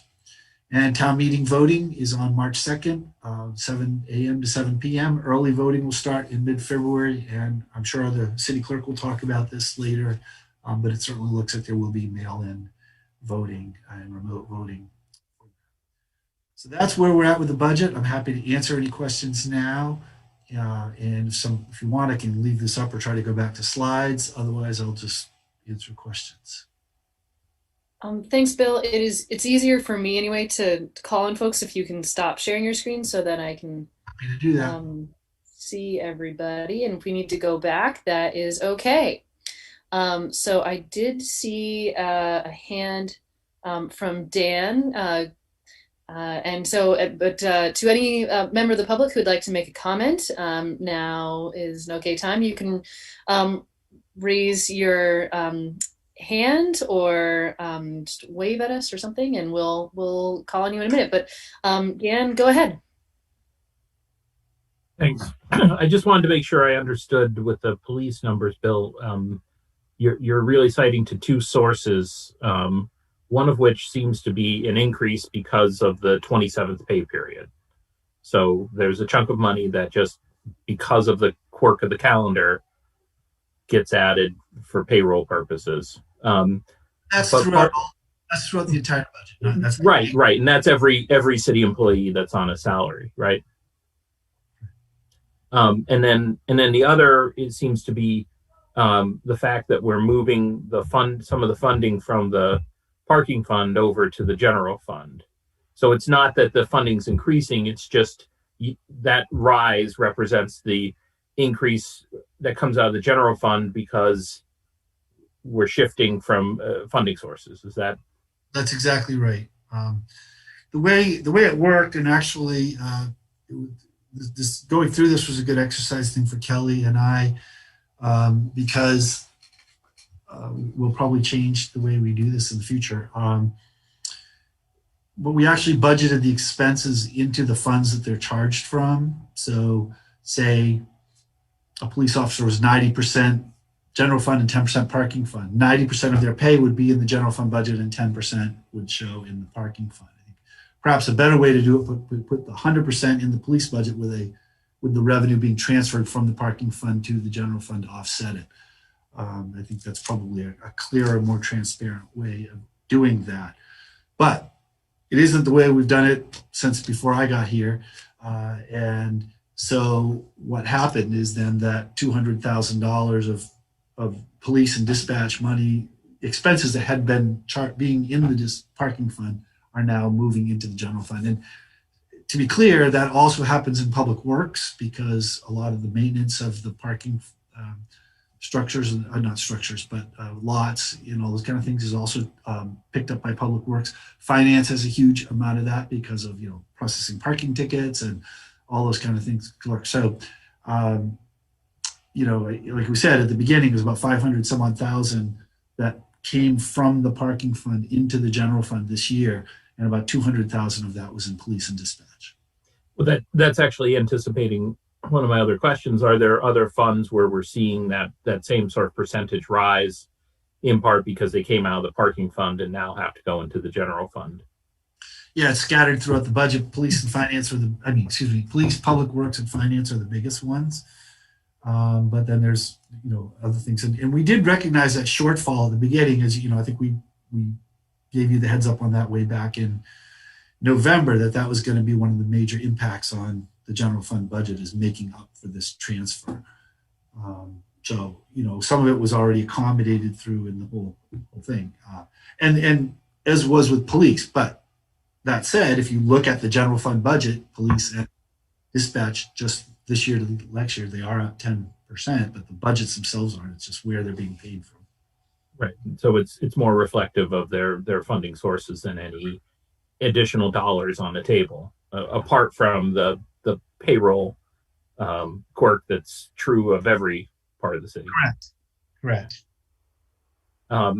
So just to maybe bring back one of your points, just to be clear, there are other accounting methods that if you had done it that way, this wouldn't even necessarily be recorded as an increase because of the, for example, if the police were expenses were simply booked to the police and the general fund, we wouldn't necessarily even capture this. Yeah, it would look differently a little bit. That 100 whatever. Well, I think it was for 200,000 of the combination police and dispatch.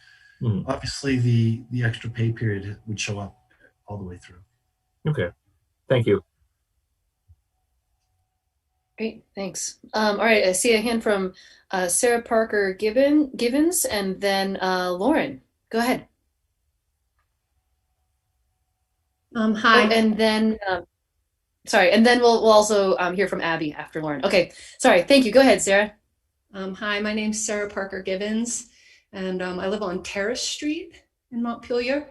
I live and work here, and I'm here to speak as a community member and as a taxpayer.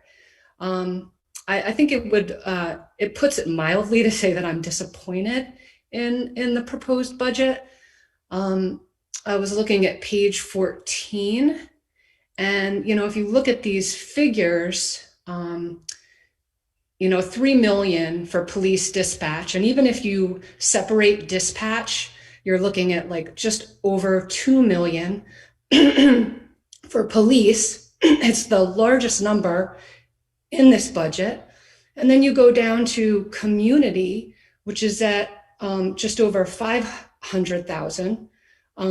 Or say, if you look at the senior center, which is at 134,000, which the senior center I know provides valuable services to community members. So just looking at these numbers, I guess it just raises questions for me, two questions. And I would hope that it would raise these questions for you too, as council members. Why are we investing so heavily in police? Why is the largest money going to police? And why are we not investing more in community services?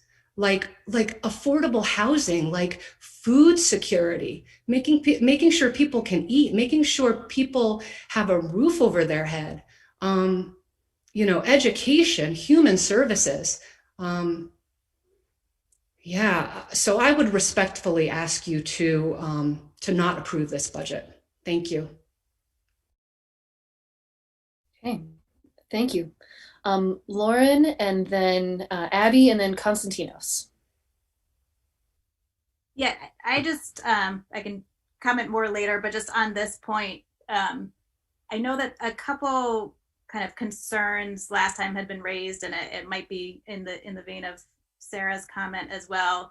Just, there was not a philosophical or a different charge given to the police department compared to every other city department. Like, there's been this kind of assessment based on the quirky numbers for the year that we asked for austerity from every department, but then we increased the police budget. And Bill just went through the details of why that was not the case, but I just feel like I'm confused looking at all of it. So I imagine some people are still a little confused, but just, we were given, across the board, every single department, I think, had similar, holding positions open and a similar outcome, including the police department. And I hear the concerns, and would just, again, say that there is a deep dive going into understanding what are we spending on our police, what are our police spending their time doing, and a whole bunch of questions. And that analysis is happening at the Police Review Committee that I encourage everybody to attend and participate and help shape the vision and the recommendations that committee is going to be making. It's not ready right now,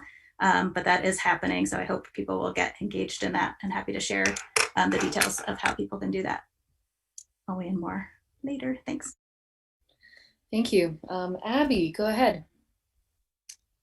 Hi, my name is Abby German. My pronouns are they, them, and I live in Montpelier, Vermont.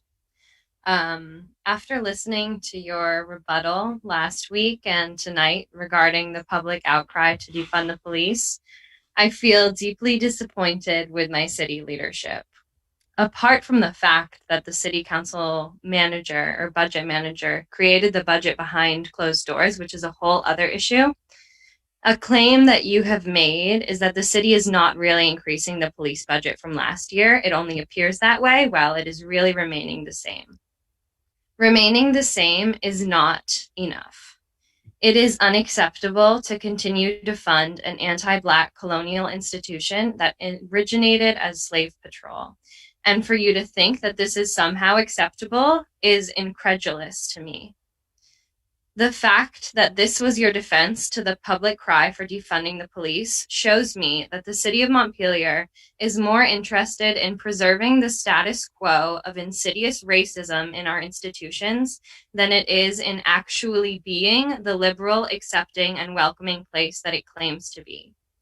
I fear that white exceptionalism is plaguing the council, the belief that somehow our town is different or our police are different than others in our nation. Many Vermonters would like to believe that racism isn't a problem here, that racism is something that happens somewhere else.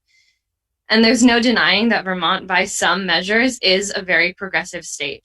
However, when we look at the data, we find that Vermont is not the different liberal haven that we would like to believe that it is. Here are some staggering facts about racial profiling and state-sanctioned systemic violence against Black people in Vermont. Vermont currently leads the entire nation with 1 out of every 14 adult Black men incarcerated in our state. Recent data from traffic stops shows that after being stopped, Black drivers are 4 times more likely to be searched than white drivers, although white drivers are more likely to be found with contraband, and Black drivers are 2 times more likely to be arrested. Black people make up only 1.4% of our state's population, while making up 8.5% of Vermont's prisoners. This data shows me, and hopefully shows you, that whether we like it or not, Vermont is racist. And it's past time that we take an aggressive stance against systemic racism, beyond the performative allyship of painting Black Lives Matter outside the State House. It's time to show up for Black people in our actions and values, and that starts with defunding the police. So echoing Sarah, I would ask the council not to approve this budget without significantly defunding the police. Thank you. Thank you. Konstantinos.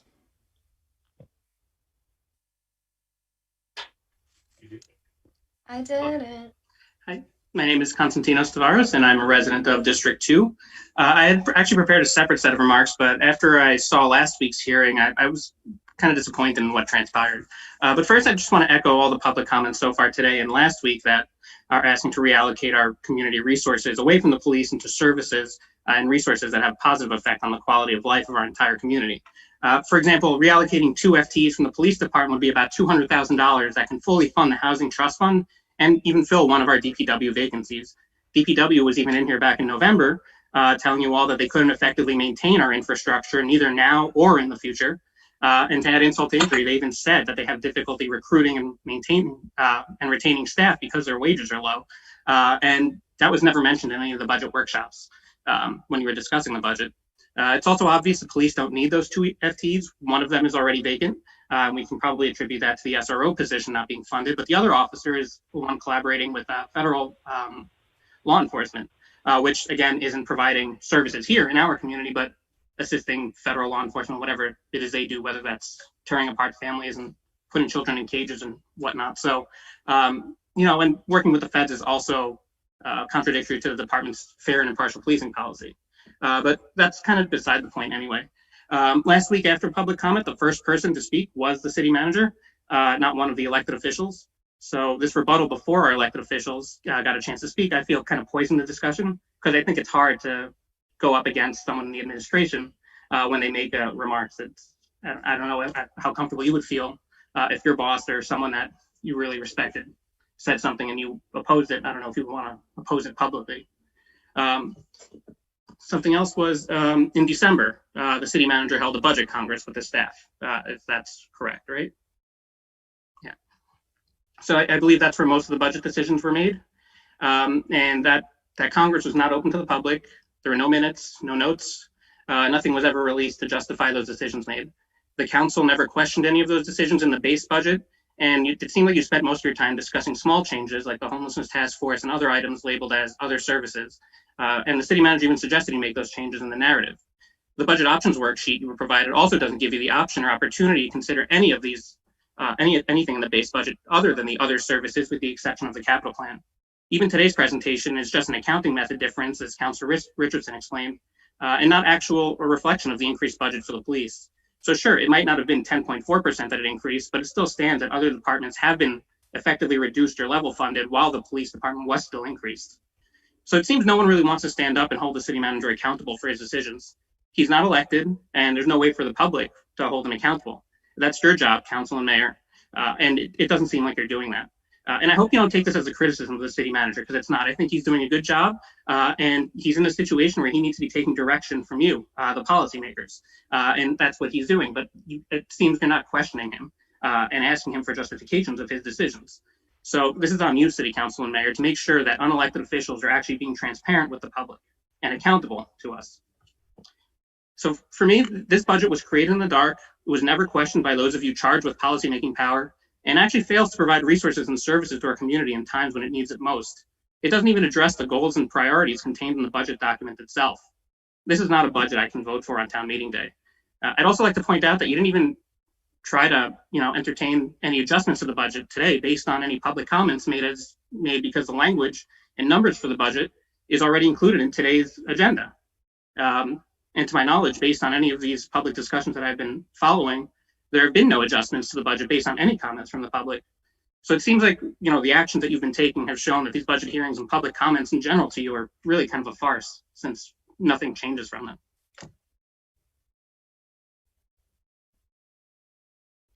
Okay, thank you. Other comments? Yeah, Steve Whitaker here. Go ahead, Stephen. I want to commend the well-organized speaker immediately before me. I couldn't have said a lot of those things better myself. The fact that Let me use as a comparison. Our Senator Polina got some statute inserted in the state budget, which is being ignored, but it requires active participation in the budget development process to get the priority of the public's goals embedded in the budget. And that's directly what's not happening. We don't have that as our municipal, ordinance or whatever about how the budget is created.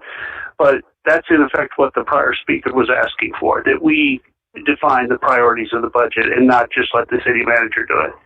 And as far as transparency, I want to remind or belabor the point that the records I asked for prior to the year end, I granted a generous extension so the city manager could go on vacation.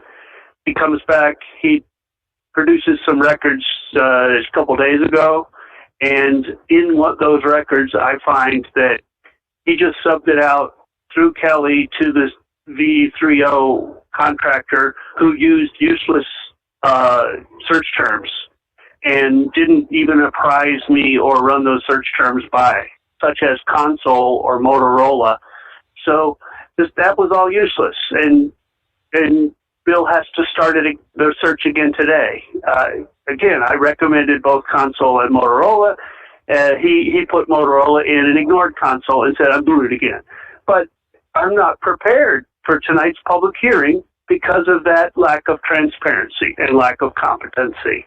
And that's just really unconscionable. I'm not going to belabor the point because it starts to get personal.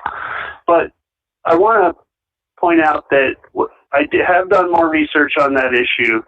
The 3 new 7,500 IP consoles are not just 135,000 as Bill just stated. It's 135,000 a year for the next 3 or 4 years.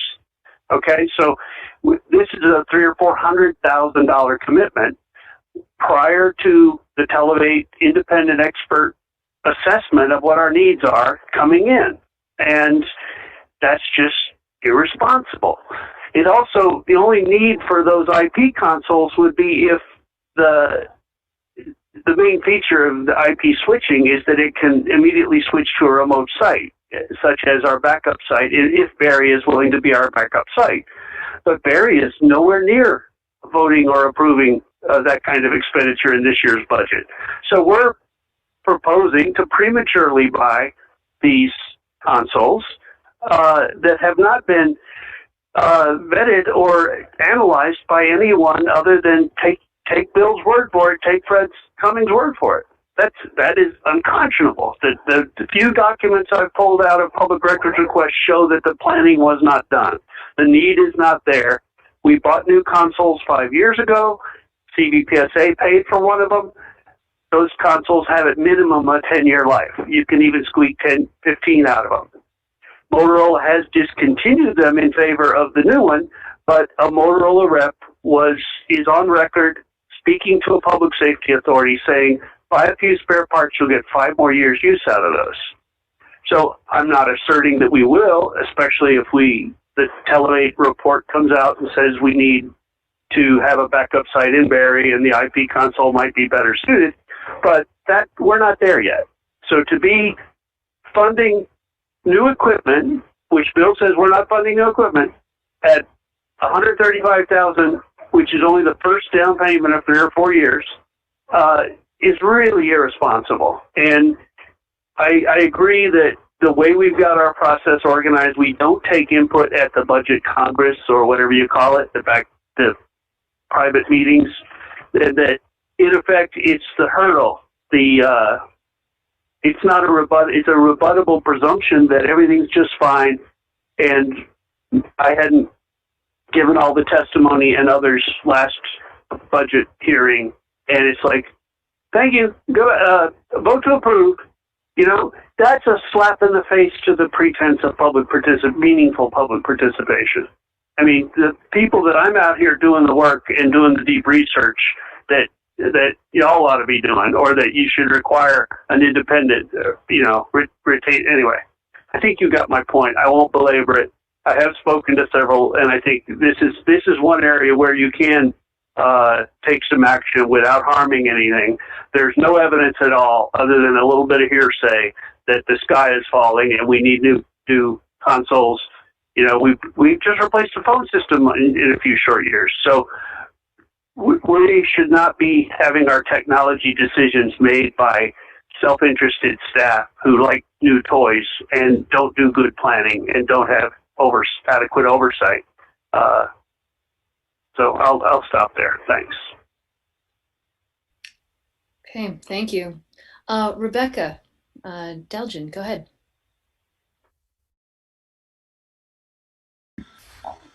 Hi, my name is Rebecca Dalgan, and I live on Greenwood Terrace. I use she, her pronouns. And I wanted to express my deep concern over the large amount of our taxpayer dollars that are going to funding the police. You know, I know the council puts a lot of work into supporting this community, and I feel like all of you seem like really caring and compassionate people. I've met with one of my council representatives, and she was kind and approachable and listened. And you know, I loved hearing about the community fund, and you know, these are things I love about our community. And I am just sort of devastated with how the conversation around policing has gone.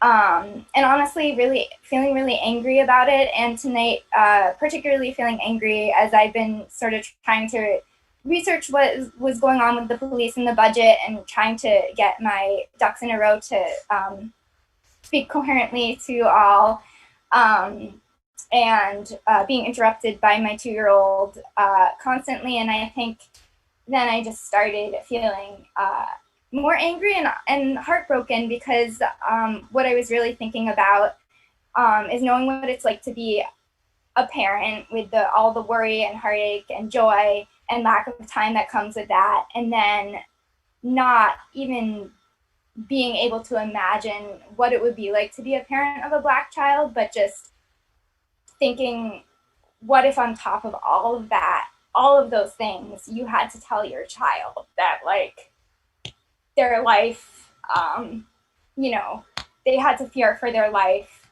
and their body from an institution that theoretically is protecting us.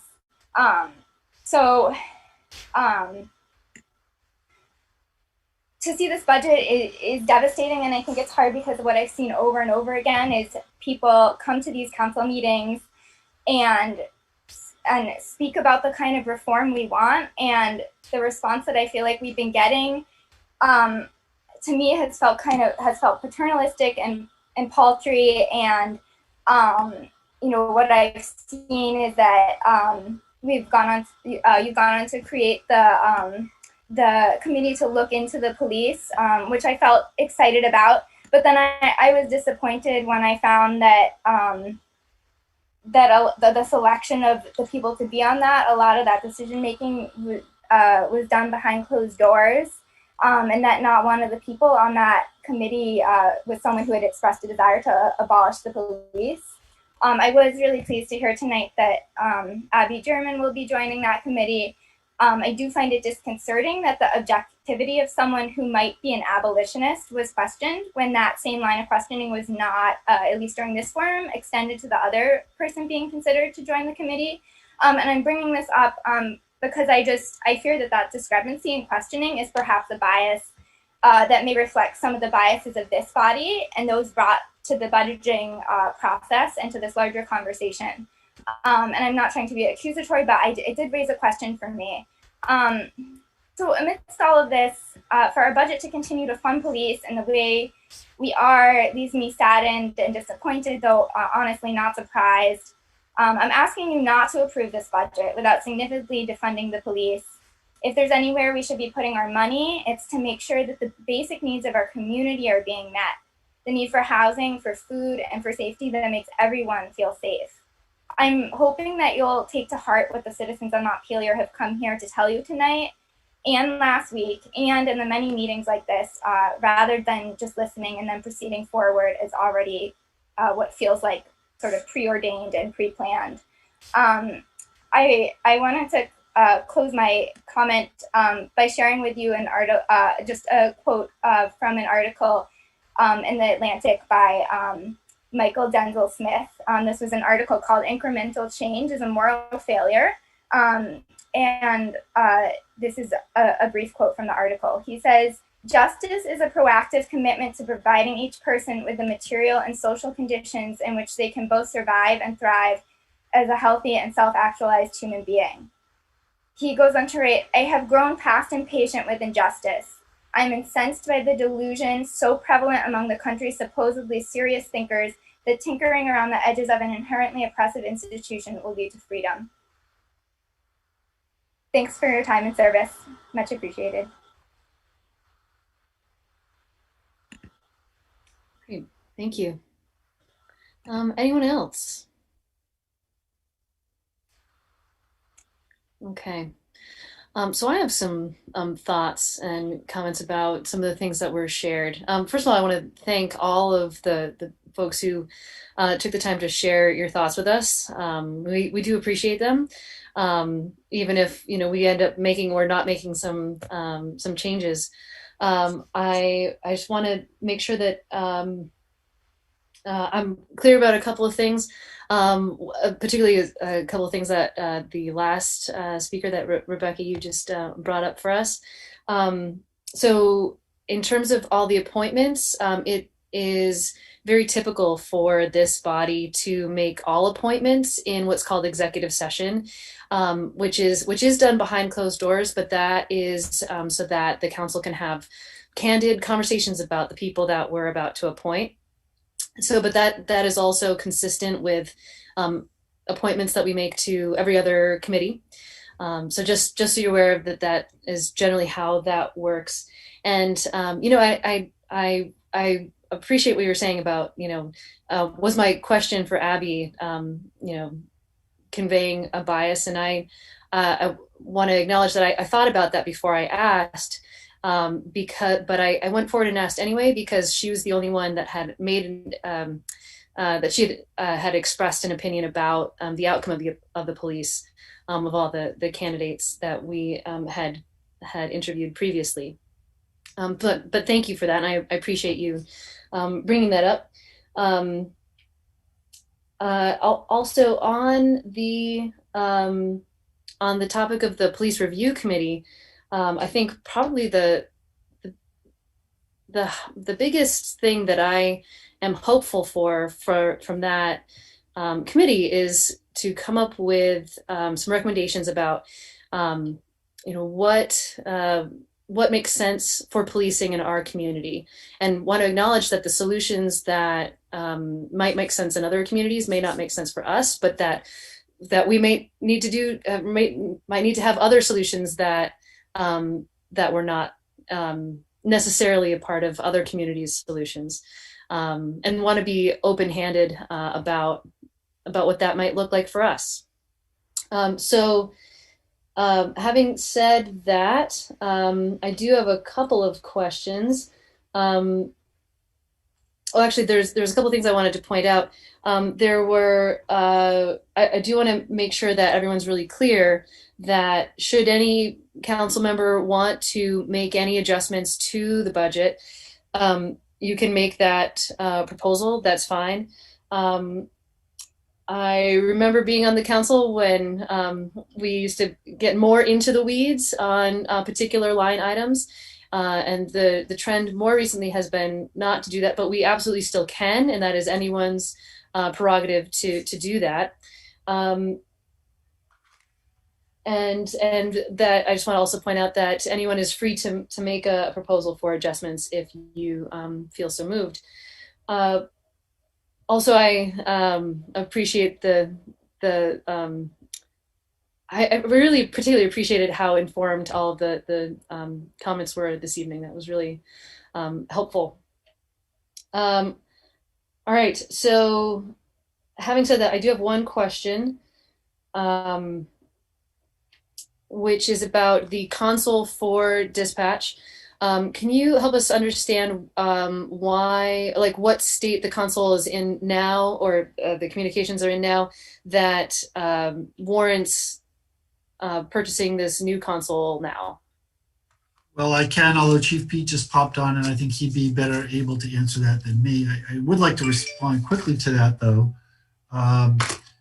which is we have not made a commitment to buy the console. We've put the money in the budget, and we understand that there's a process going that might suggest something else. So it doesn't foreclose that option.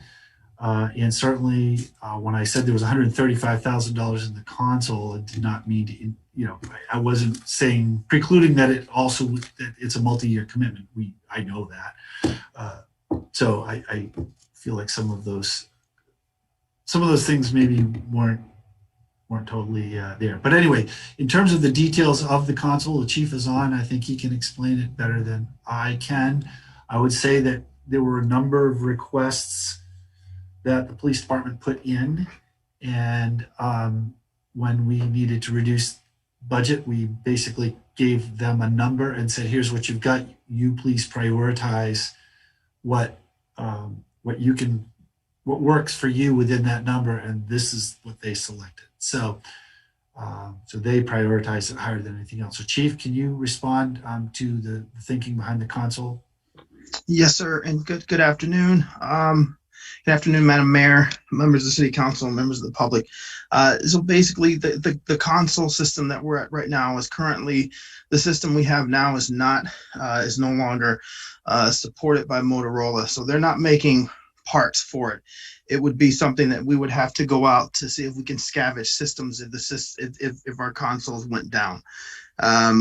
So basically, we've had a couple of instances that we had a scare.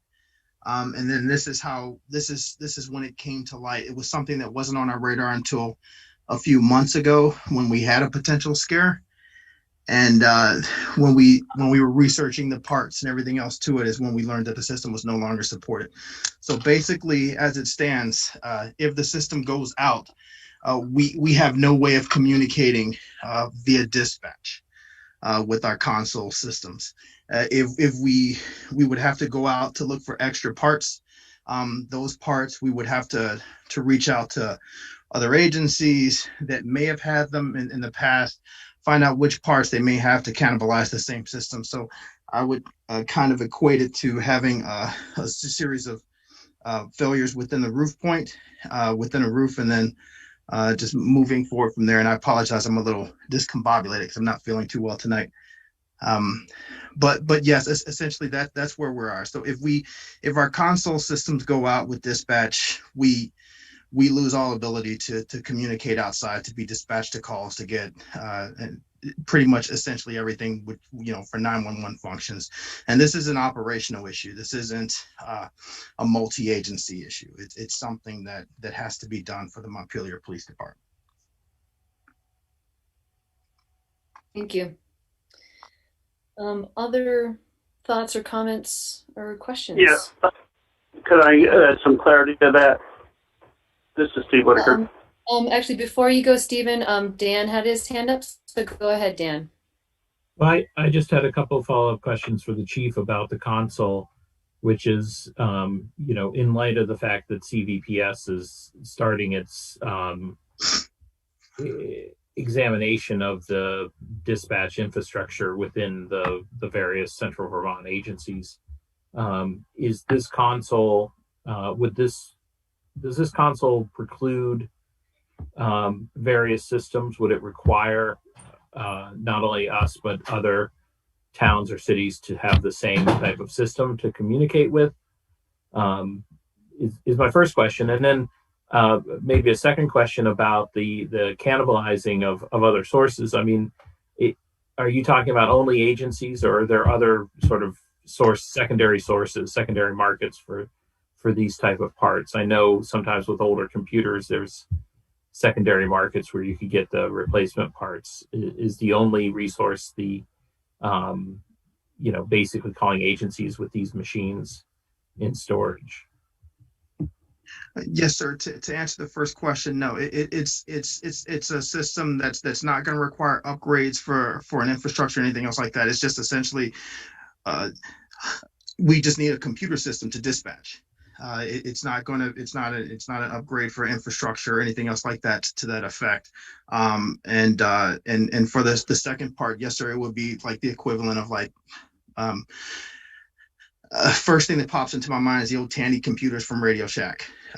We would have to reach out and maybe, check out and see who's got the old Tandy 1600 or 600 or Commodore 64 and see if they still have in play which specific parts we may need depending. And that's all keeping in mind. The system goes down. We're going to have to get somebody to come in to diagnose it, to find out which parts we need, then reach out to find those parts, then have those folks send us those parts, then pay for somebody to install those parts, and then hope that the patchwork will last and moving forward. Maybe as a follow-up question, it's funny, the Vermont judiciary for a long time, till its upgrade, had the same problem, and apparently one time the Supreme Court had to call Russia to get a replacement part on their database server. But just from an emergency preparedness point of view, if the console comes down, are there backup systems available? I understand this is not a situation we want to invite necessarily, but I'm maybe just trying to understand too the level of, is there a sort of a backup generator, as it were, for the console system? To my understanding, as it was explained to me, no, sir. It would just be the system would be down and we would have no way of communicating until we were able to locate again, a system, have it installed, and moving forward from that point. Anne, can I comment? I feel like we should probably let Stephen go and then Donna. Does that make sense? Okay, Stephen, go ahead. Okay, I mentioned this at the last hearing, and I've offered the paper documentation. Nobody's asked to see that, surprisingly. Motorola discontinued this in June of 2019. And in 2019, they made a presentation to another public safety agency, and they said clearly, we're going to discontinue this because we've got a newer, fancier model that makes more sense. They were also quietly making plans to buy the only competitor. If we really needed new ones, Avtech was just purchased. They're a lot cheaper than the Motorola's, and they're now owned by and supported by Motorola. But that's the base. The Motorola rep advised that public safety authority, you can get 5 more years out of this, buy a couple spare parts. The chief is woefully uninformed about this, and that's troubling because of the reliance we put on that department, which means he's totally dependent on Fred Cummings. These are standard compact computers, the standard little $800 desktop or power computer, standard power supplies you can get down on the Barry Montpelier Road that swap out. So this is not rocket science. The only thing special about these is the Motorola software, which they actually bought from somebody else. So you're being misled, and I'm not saying intentionally by the chief, but the idea that this would just be down, no. We have three of the consoles. If one of them goes down, the other two can do the dispatching while one power supply is swapped. I could swap a power supply in about 15 minutes. Been doing it for years. So this idea that the sky is falling, and this isn't 911 either, by the way. This is dispatch. 911 is handled entirely by the state since Doug Hoyt took Montpelier out of the public safety answering point business. So we need some institutional memory. We need some professional engineering advice that y'all will believe, because obviously you're not believing me, and I'm not believing the chief. So, because I know more. I'll stop there. Thanks. Okay, thank you. Donna, and then Bob. Bob, you want to go first? No, go ahead.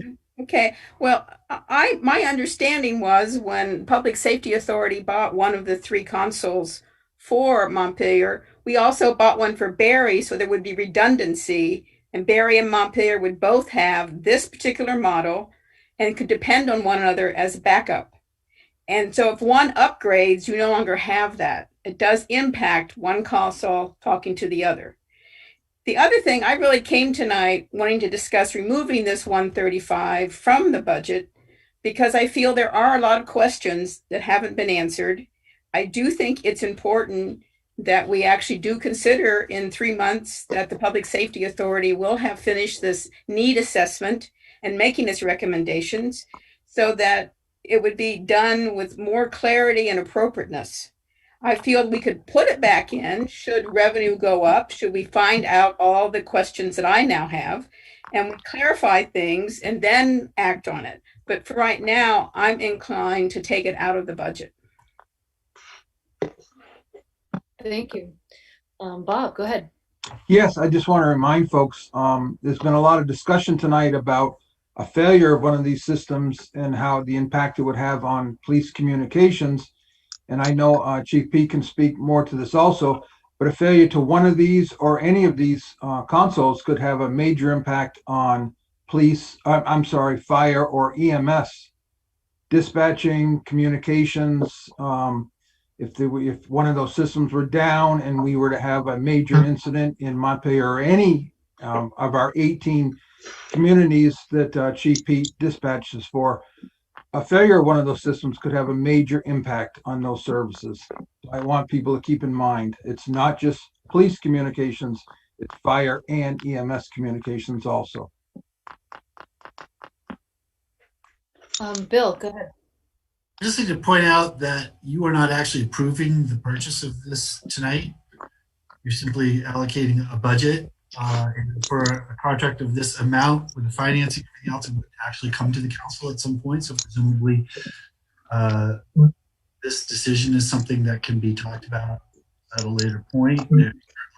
If the CVPSA were to come up with an alternate solution, presumably we would need funding to purchase whatever that alternate system was going to be. And as I mentioned, there are certainly plenty of unmet needs, equipment needs throughout the city. So, taking the money out of the budget and then adding it back in later seems to me we could, if you choose not to buy this at some later point, when you have perhaps more information, I'm sure we could put it towards any of the number of other suggestions we've heard tonight from people where they could go, whether it's funding for community items or for roads or anything else. So, obviously it's your call, but this is $135,000 out of $14 million budget. I'd say you're not committing to purchasing this particular model of console. You're budgeting an allocation of funding. Dan, go ahead. Sure. I tend to agree with Bill's point, and this is sort of a philosophical point about budgeting, which is that if the money's not in the budget, you can't spend it. So regardless of this question, if the money's taken out, that's simply $135,000 that doesn't get approved by the voters, presumably, or eventually collected. When we go to spend it, but I should say at the same time, I share Donna's concerns and some of the concerns that are expressed here, and certainly being on the CVPSA board, I believe that the fact that we've just signed a contract with Televate to look at the systems, does say that we need to think about, we need to let that process play out before we make these purchases. But as Bill points out, we're not approving the purchase of it with the purchase of this budget. And what we are doing is we're saying $135,000 has been identified by the department as to spend on this dispatch need. And there's a certain level of trust in the departments that is not a blind trust or a trust that we go without question, but nevertheless, I think at least at this point, it makes sense to keep it in there. And if the Televate review or, further examination shows that this is not a good investment, we do have that opportunity to do so. And it touches a little bit upon, I think, one of the earlier points of what people were talking about, which is, the budget process. And I've been through a number of these in a number of different towns. what we're planning in some ways is a big single number, which is the budget that we're allocating, and we're trying to identify, and we're trying to be careful and thoughtful about it in a city with this many moving parts. And as Bill points out, this is a multi-million-dollar budget.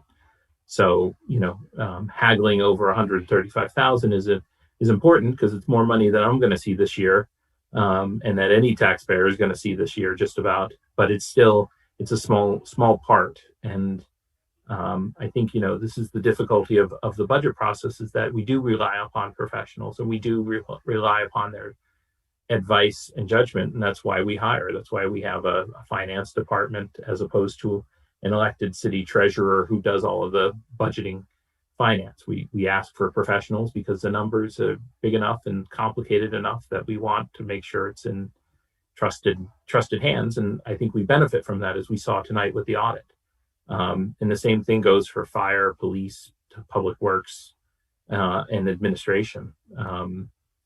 But ultimately, at the end of the day, a lot of these numbers, can change if the needs change, as we saw over this past year as well, with the fact that when revenue went down, the city was very responsive on budgets. And so, a lot of this process is in flux, and budgets don't necessarily occur when we're ready to make decisions on other policy things, but it's really about, do we have a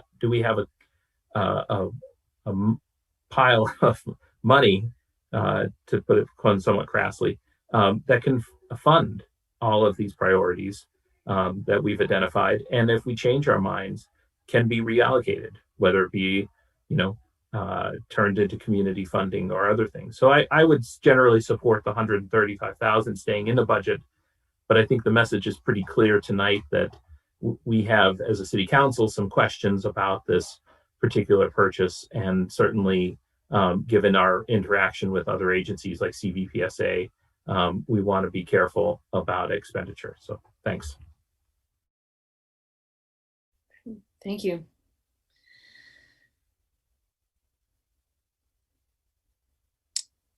So just speaking for myself, I tend to agree with Dan on this one. It also feels like the kind of thing that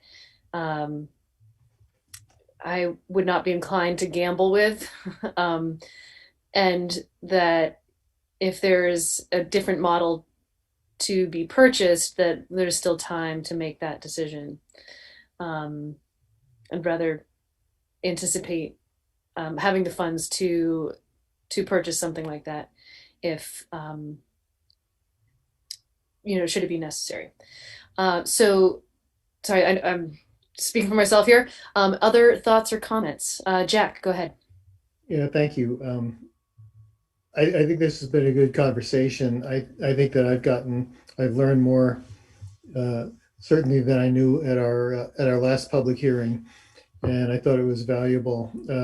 I had a conversation with Donna about this afternoon, and I think she raises some very good questions as to Dan and Steve about how we should be spending this money for communications equipment and systems. But Bill's right that this isn't a proposal that we write a check to Motorola for the console, and so I think it's prudent it would be foolish to spend the money right now when there are unknowns out there, but I do think it's prudent to include it in the budget so that as more information becomes available, the CVPSA study is completed, we'll know what to do.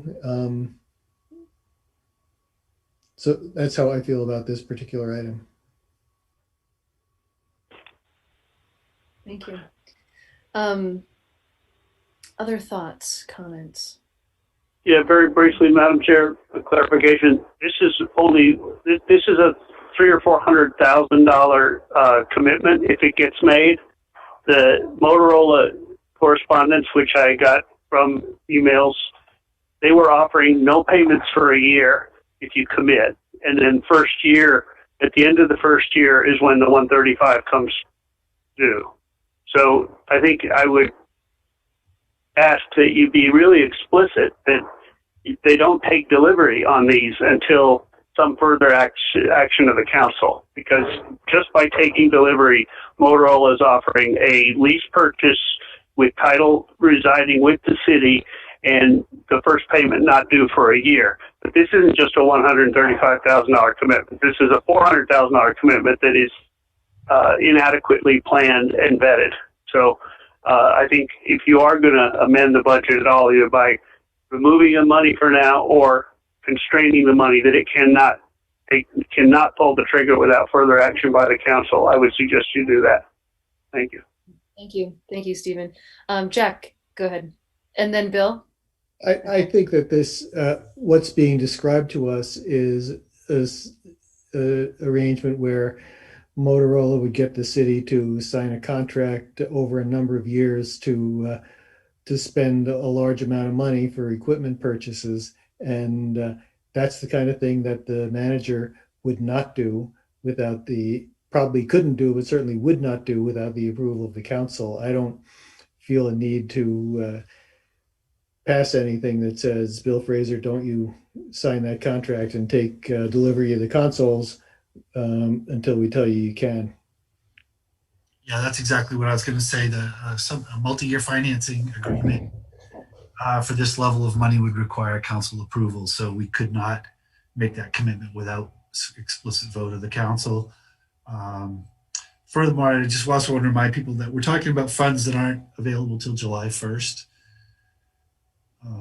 So again, that's 6 months to evaluate choices. I don't know what the CVPSA schedule is. But anyway, so that, they may not be that far apart. Great. Donna, I do want to circle back to you. If you would like to make a motion, that is certainly your prerogative, if you would like to. I don't find the support in the council, and I'm not surprised, but I am glad we had the discussion. And I certainly think we do need clarifying answers. Have I frozen? Can you still hear me? Yes. So I'm glad we had the discussion. I would like to say something to the other speakers tonight. Can I do that now? Can you hear me, Ann? Absolutely, go ahead. And that's just, you sort of said it. Yeah, absolutely, go ahead. Sorry, my internet is cutting out. I just wanted the people who showed up to the hearings are appreciated, but we do have other residents who talk to us, and we are trying to balance what the whole community wants as well as trying to nudge it in new directions. So I feel very good that we put the peer support counselor in, that we have the social worker, the equity consultant, and I do feel we put money and some efforts in housing. And I just keep thinking, we'll just keep moving in that direction. So please support the things that are supporting your ideas behind reducing the funds in the police, and help us make changes. That's all. But thank you for coming. Thank you. Other thoughts or comments?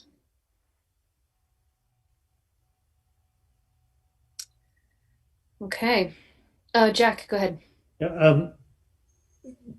Stepping back from this one item to the overall budget, this ties in very well, I think, with the report we had from the auditors, where they said we did well. We managed to have $4,000 left over at the end of the year, and given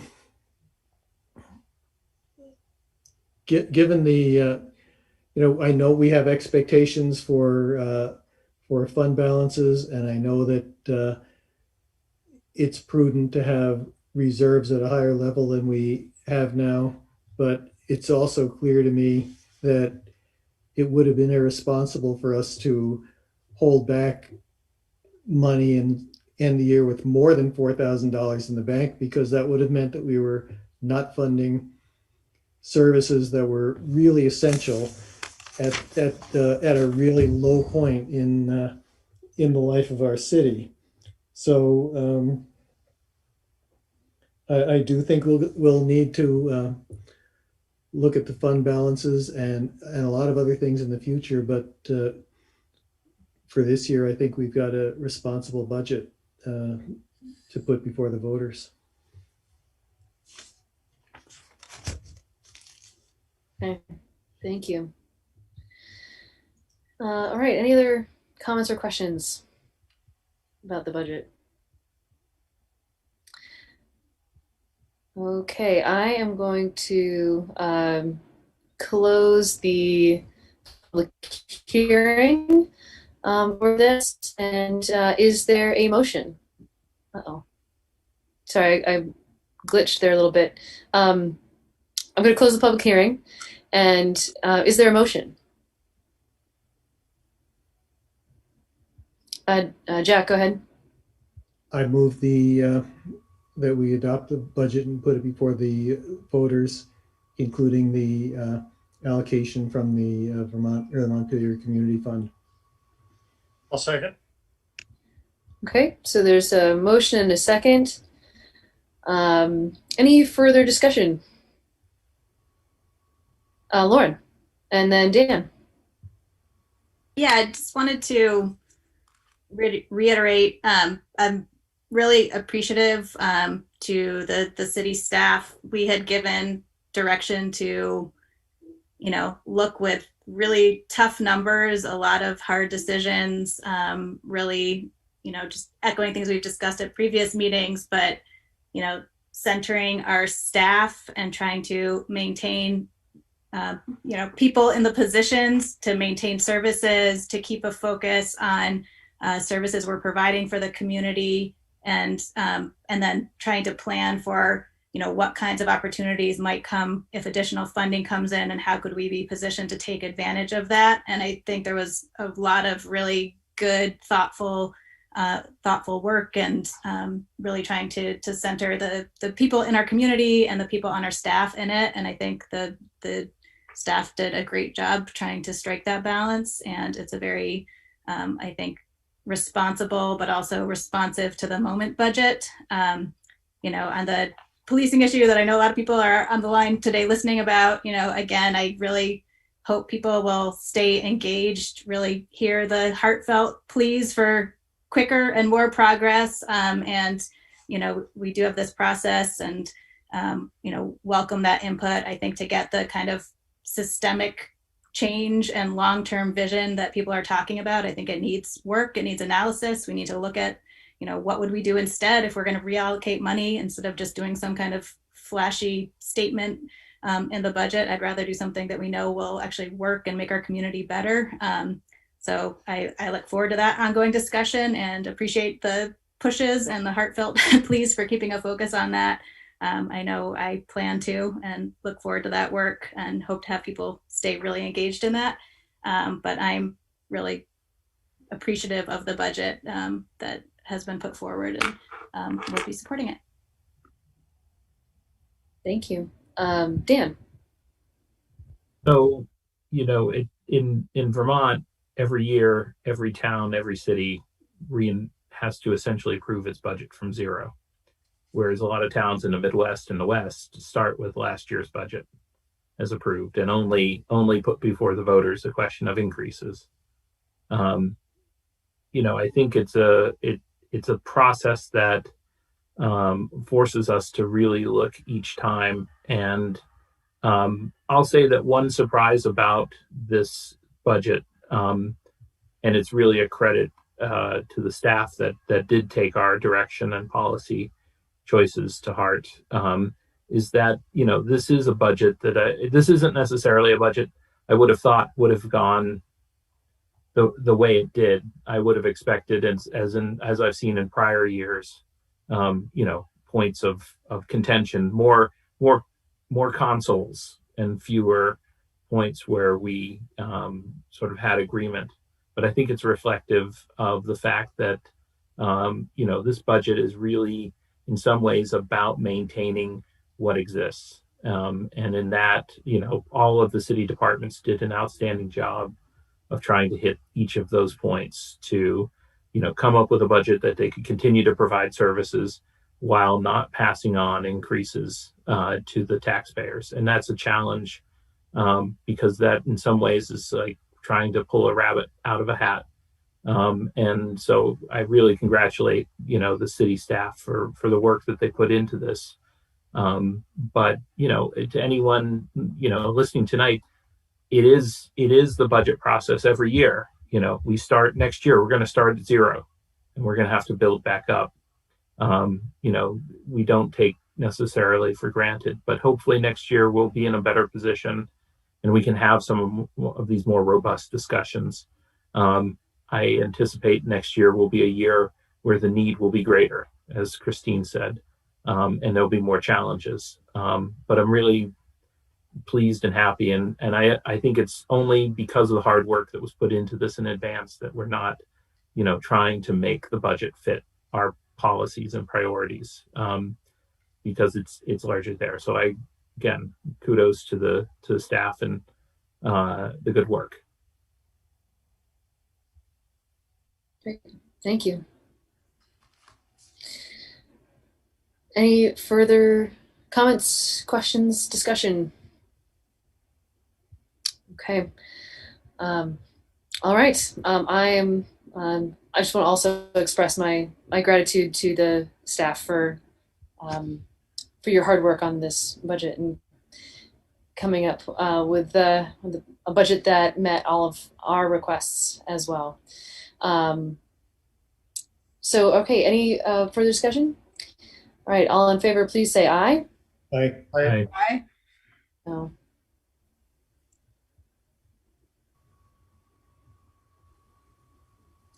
No, can you hear me?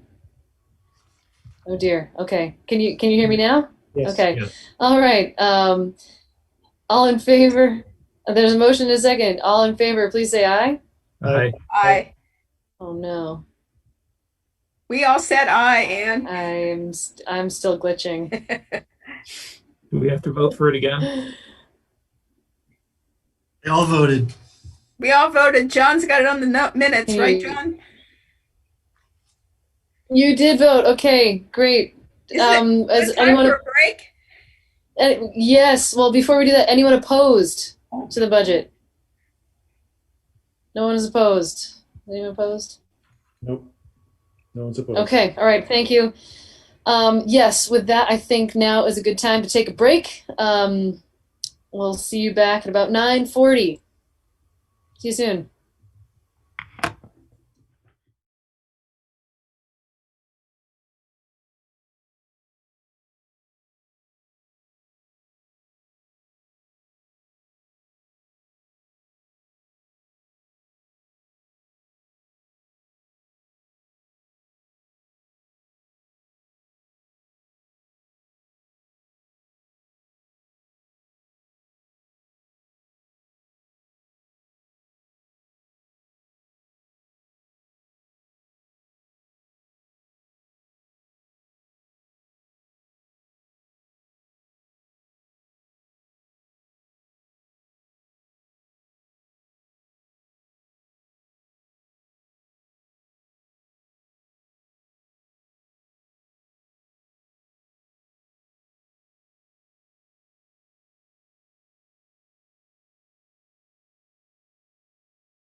Do we have everyone? 1, 2, 3, 4, 5, 6. Okay, everyone is here. So we're going to come back from our break. So the next item is approving the warning. For this item, I feel like I should turn it over to John, unless there's someone else. Madam Mayor, I just say that this is when you approve the final ballot, it's also an opportunity for anybody in the public to ask questions about items that are on the ballot. There was a question asked earlier about how the number was on the ballot for the budget. Just to be clear, we do that every year, but it's obviously can be changed. You already voted on that, but just to be clear, it's not assuming a final result. And so that's it. It's and then obviously anything else you want to add or delete or whatever. All I have. Okay, Jack. Go ahead, Jack. And the dollar figure in Article 6 is the final amount from the school board? Yes. Okay, great. Thank you. Okay. Any other comments, questions about the warning?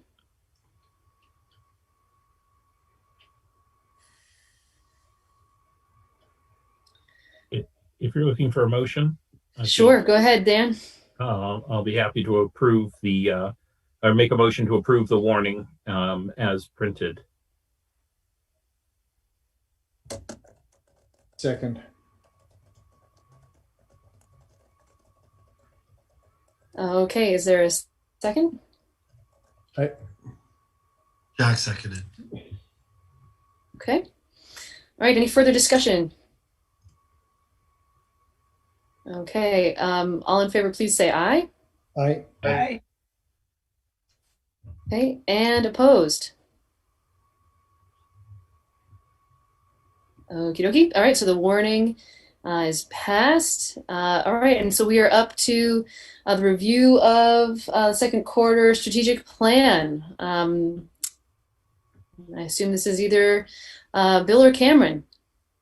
You'd assume correctly, and you would, and it's going straight to Cameron.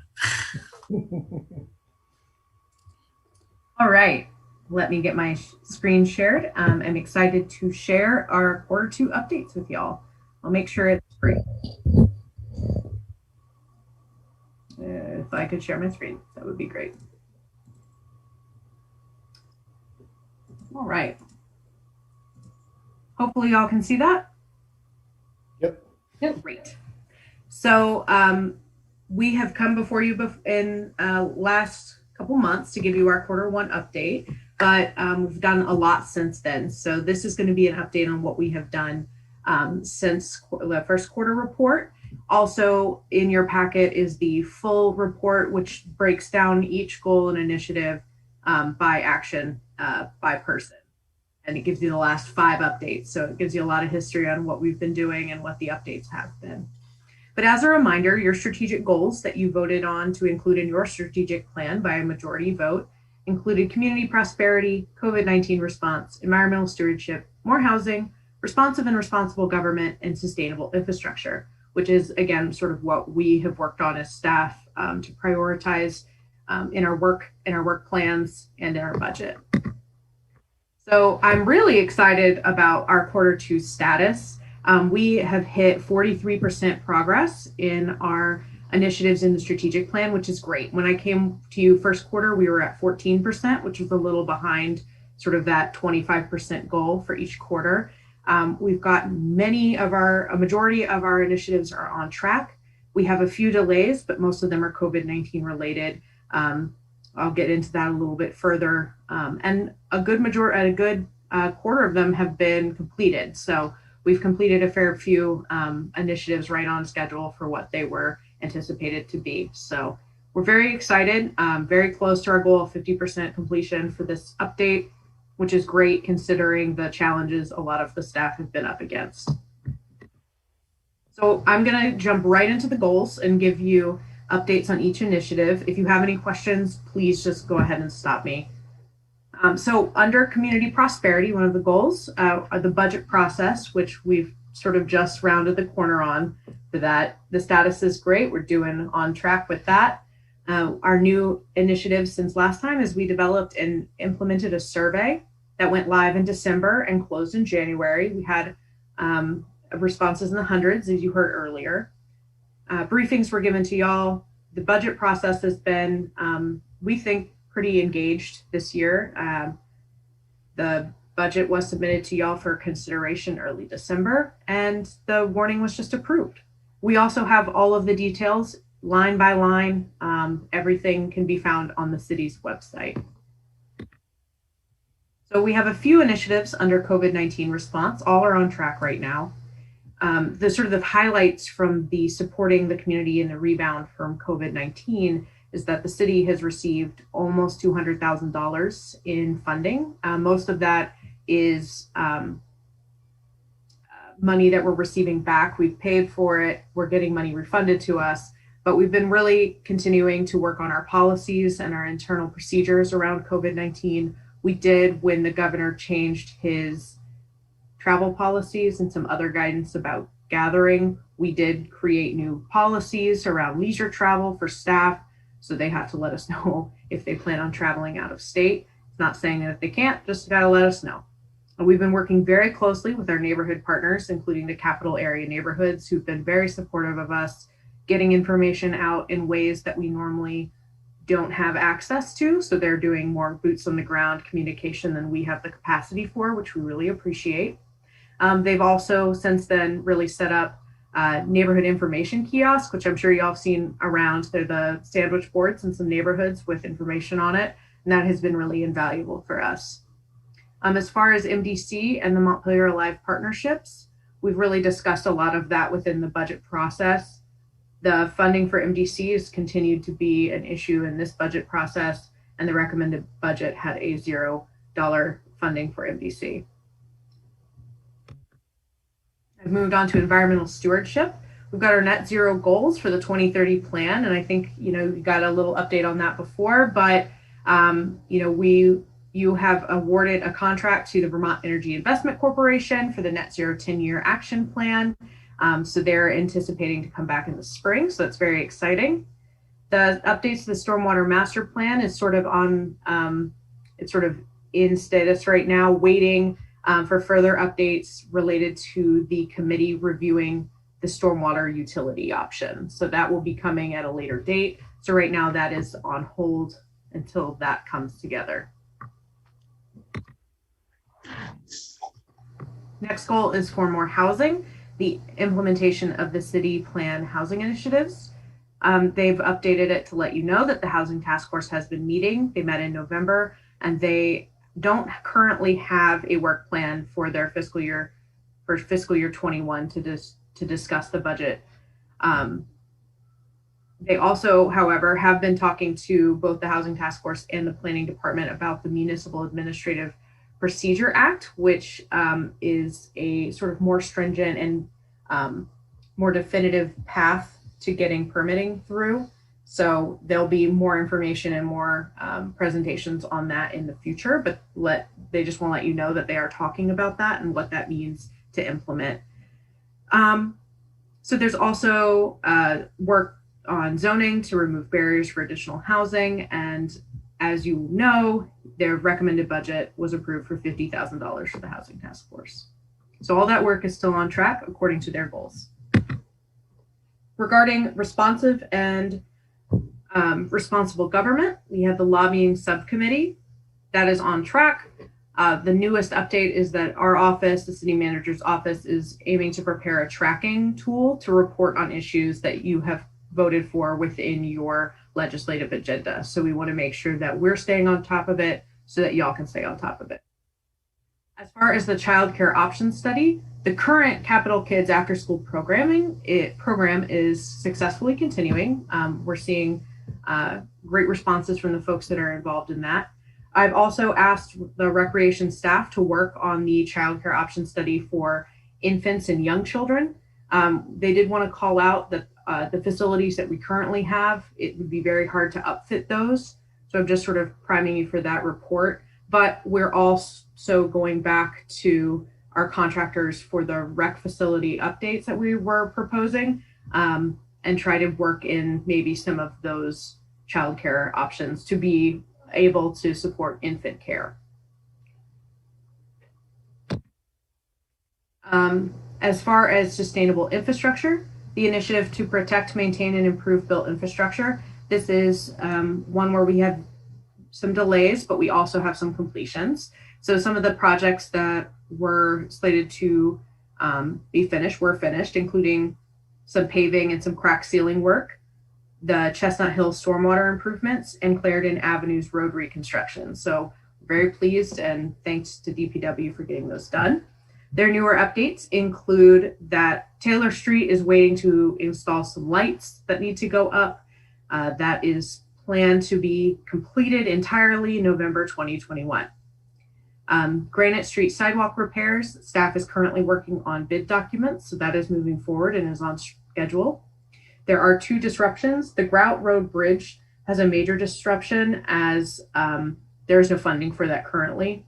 They are planning on submitting a grant application this April and start raising the funds and sourcing the funds to narrow that gap. The Moat property, which you're now calling 16 Main, we're still aiming to do the paving and the finishing of that lot as well, and we're waiting on the contractor availability. I couldn't tell you if that is because they don't have staff or if it's a COVID-19 issue, but the contractor's not currently available. And I've got another part of this to sort of go over, but I wanted to pause for any questions or comments. I sort of blew right through that. All right.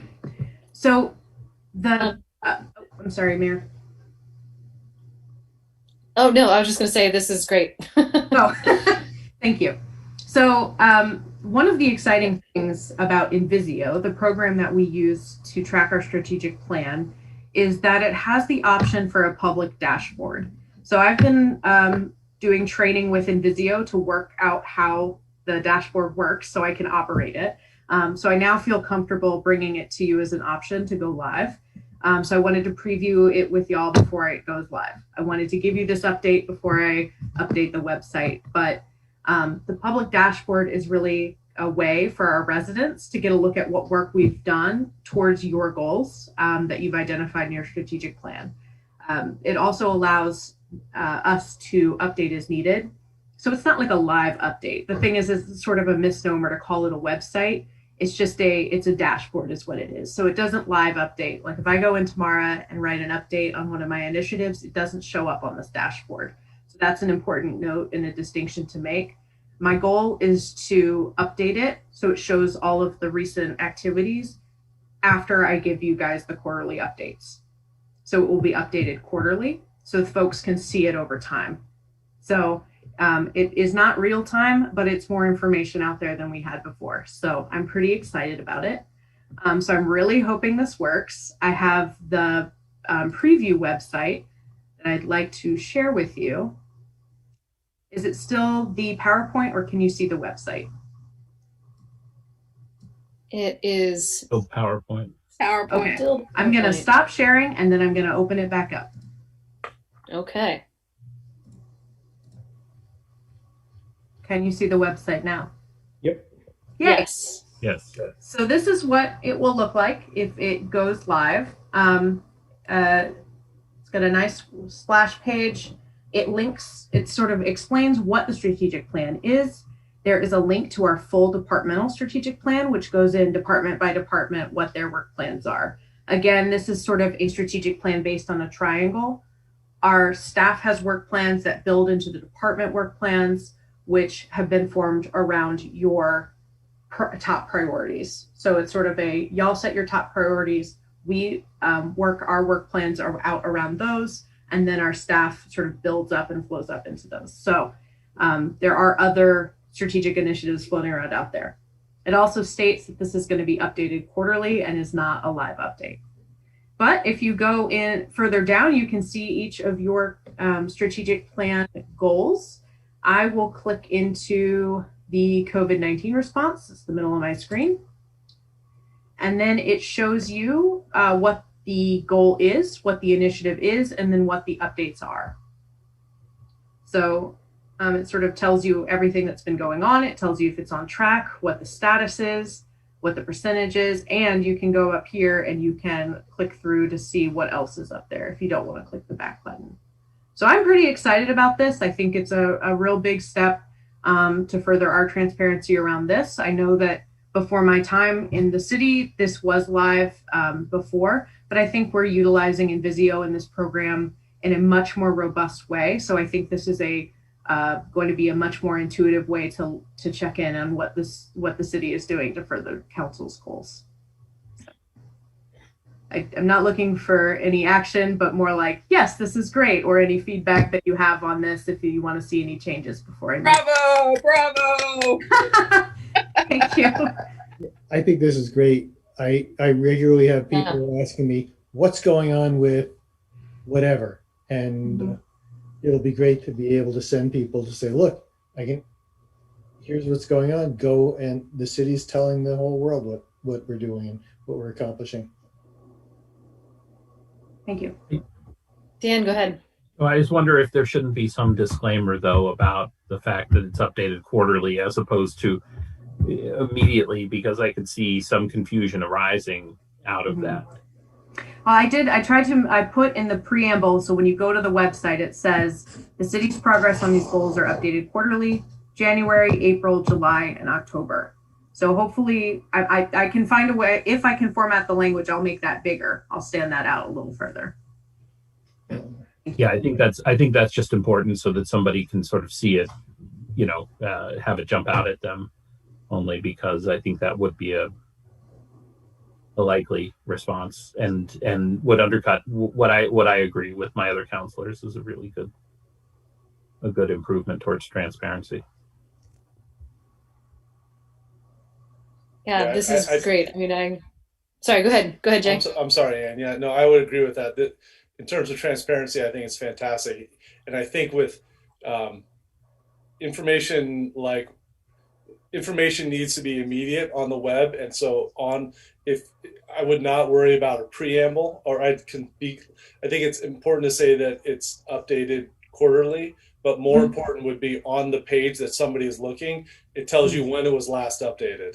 So if it said just when it was last updated, then they'll know, like, okay, all right, and when to expect the next update. I think even if you build that into the language of how you're writing that out, like, folks, right, you don't even want to be one click away. But ultimately, I think this is really a great step around transparency, and I certainly applaud the effort and appreciate it. The site looks good and easy to navigate, and so I could really see all of us being able to utilize it to be able to share information with folks in the city. So thank you.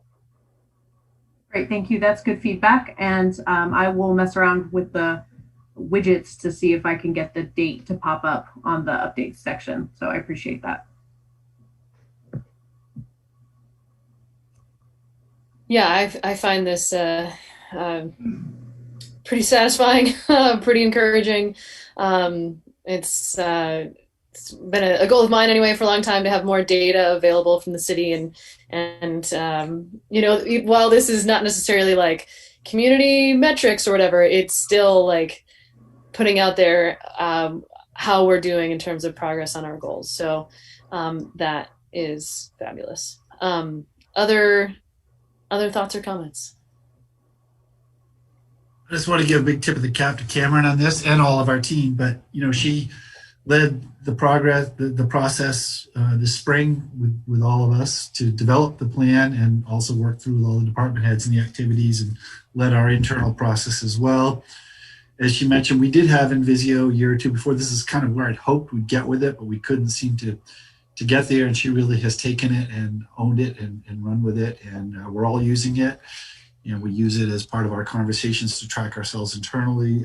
So I think it's finally doing what we'd hoped it would do when we first purchased it. So thanks to Cameron, and thanks to you all, those of you that were here before that supported buying this software. Thank you, Bill. Great. Thank you. All right. Any other comments or questions on this? Okay, and you're not looking for any motion on this, so. No, So I'll send it out as soon as it's live. I'll make sure that we do a big, good public information push on it. So thank you. Great, thank you. And you'll get another Right. one in the third quarter. All right. Okay, so I think that is the end of our regular business for the evening. So we are up to council reports. Donna, are you up for going first? Yes, I'd like to bring the council back to some of the ideas I was talking about housing and empty buildings. And I did get into a great discussion with, oh, my battery's low. I'll talk fast. A great discussion with Washington County Mental Health and Heaton Street. They have a building there that used to be dormitories for the hospital across the street. They adapted it to offices, but there's still all that plumbing's there. And they're in the midst of assessing their facilities. So Mary's really on board. And I've been in touch with Rick from Good Sam, and they're going to join the discussion. So I'm looking to all of you in the public to give me names of people who might be interested in looking at different buildings throughout the town, county, that might be applicable to helping us with housing. And the other thing I want to say is a big thank you to Cameron. I love getting that one email with the link to the meeting and the executive session, because I inevitably have trouble coming back in, and I didn't tonight. So thank you. Great. Connor. All right, let's talk my ride after about a couple weeks on the ground here. We've had 250 different people sign up for accounts, about half of those using it actively. 11% of people who have signed up have used it over 5 times, which comes out to about 45 bookings a day. People are waiting an average of like 7 minutes, and it's tracking 4.5 out of 5 stars. I've been told the mayor has used it pretty much every day to get to work too. So that was a feather in the cap. Every day. A lot of bumps to iron out still, but I think it's a good time to do it while the state employees aren't in town, you know, and we can really give it a deep look there. Other than that, just want to thank MPD and the rest of city staff for keeping us all safe over the last week there. I know there was a lot of anxiety about it, but you know, no regrets putting out the messages we did, and just glad everybody's safe and sound. So that's it for me. Thanks. Great. Connor, I ask a question. Dan, go ahead. Sorry, go ahead. I was looking at you, Jack, and I said, Dan, go ahead, Jack. Connor, do you know how that 45 riders a day compares to the ridership on the fixed route buses that were replaced? Haven't a clue, Jack. Yeah. Okay, thanks. Thanks. Sorry, Donna, did you have a question? I was just going to say that kind of data will come later. This is just very preliminary ridership. Great. They had a lot of information about different unique individuals and whether they were going to work or shopping. I mean, it really was a lot of data I can pass on to you, Jack. Well, that'd be great. Thank you.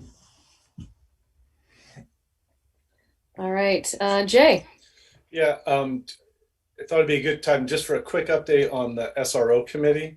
The work continues. It's been there's been a lot of meetings and a lot of engagement. We're getting to a point now next week where we're going to be deciding how to present information to the board so that the school board, so that they may be able to make a decision at the beginning of February.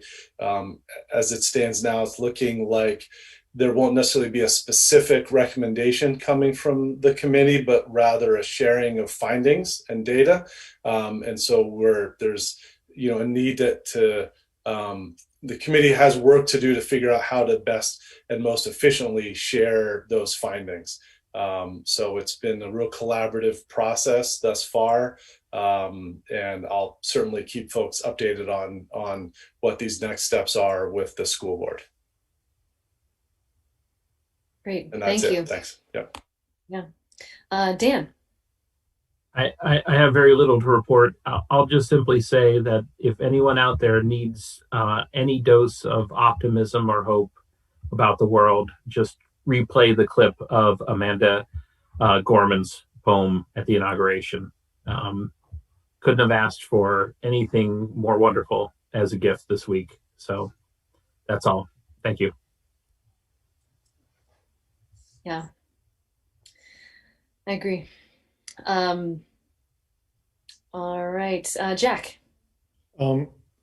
Couple of things. One, I want to praise and appreciate all the planning and preparedness that Chief Pete and Captain Nordenson and all the local public officials went through in getting ready for the problems that did not occur. But I would, at any time, I would rather be prepared for something bad that didn't happen than to be unprepared for something that did. And I think it's a tribute to the Montpelier police that they were able to call out to police agencies all around the area and get volunteers from all over to come in and help out. I was in signing liquor licenses the other day, and I had a conversation with the captain, who was in there in the conference room making calls to everyone he could make to get people, one or two people at a time to get in there. And so good job, Chief, and the whole police department. And the other thing, which is also a good job observation, I just want to mention, and I just noticed this tonight in the meeting, how many times we hear some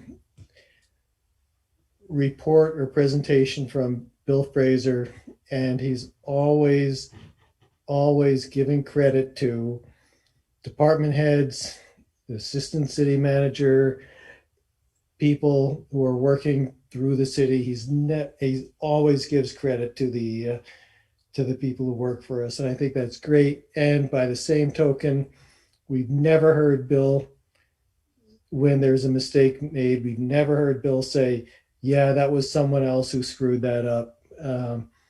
Always takes responsibility for any mistake that's been made, always gives credit where credit is due to the people who work for the city instead of taking it for himself. And I really appreciate that. Thank you, Jack. It's a pretty simple formula. They all do the work and I take the blame.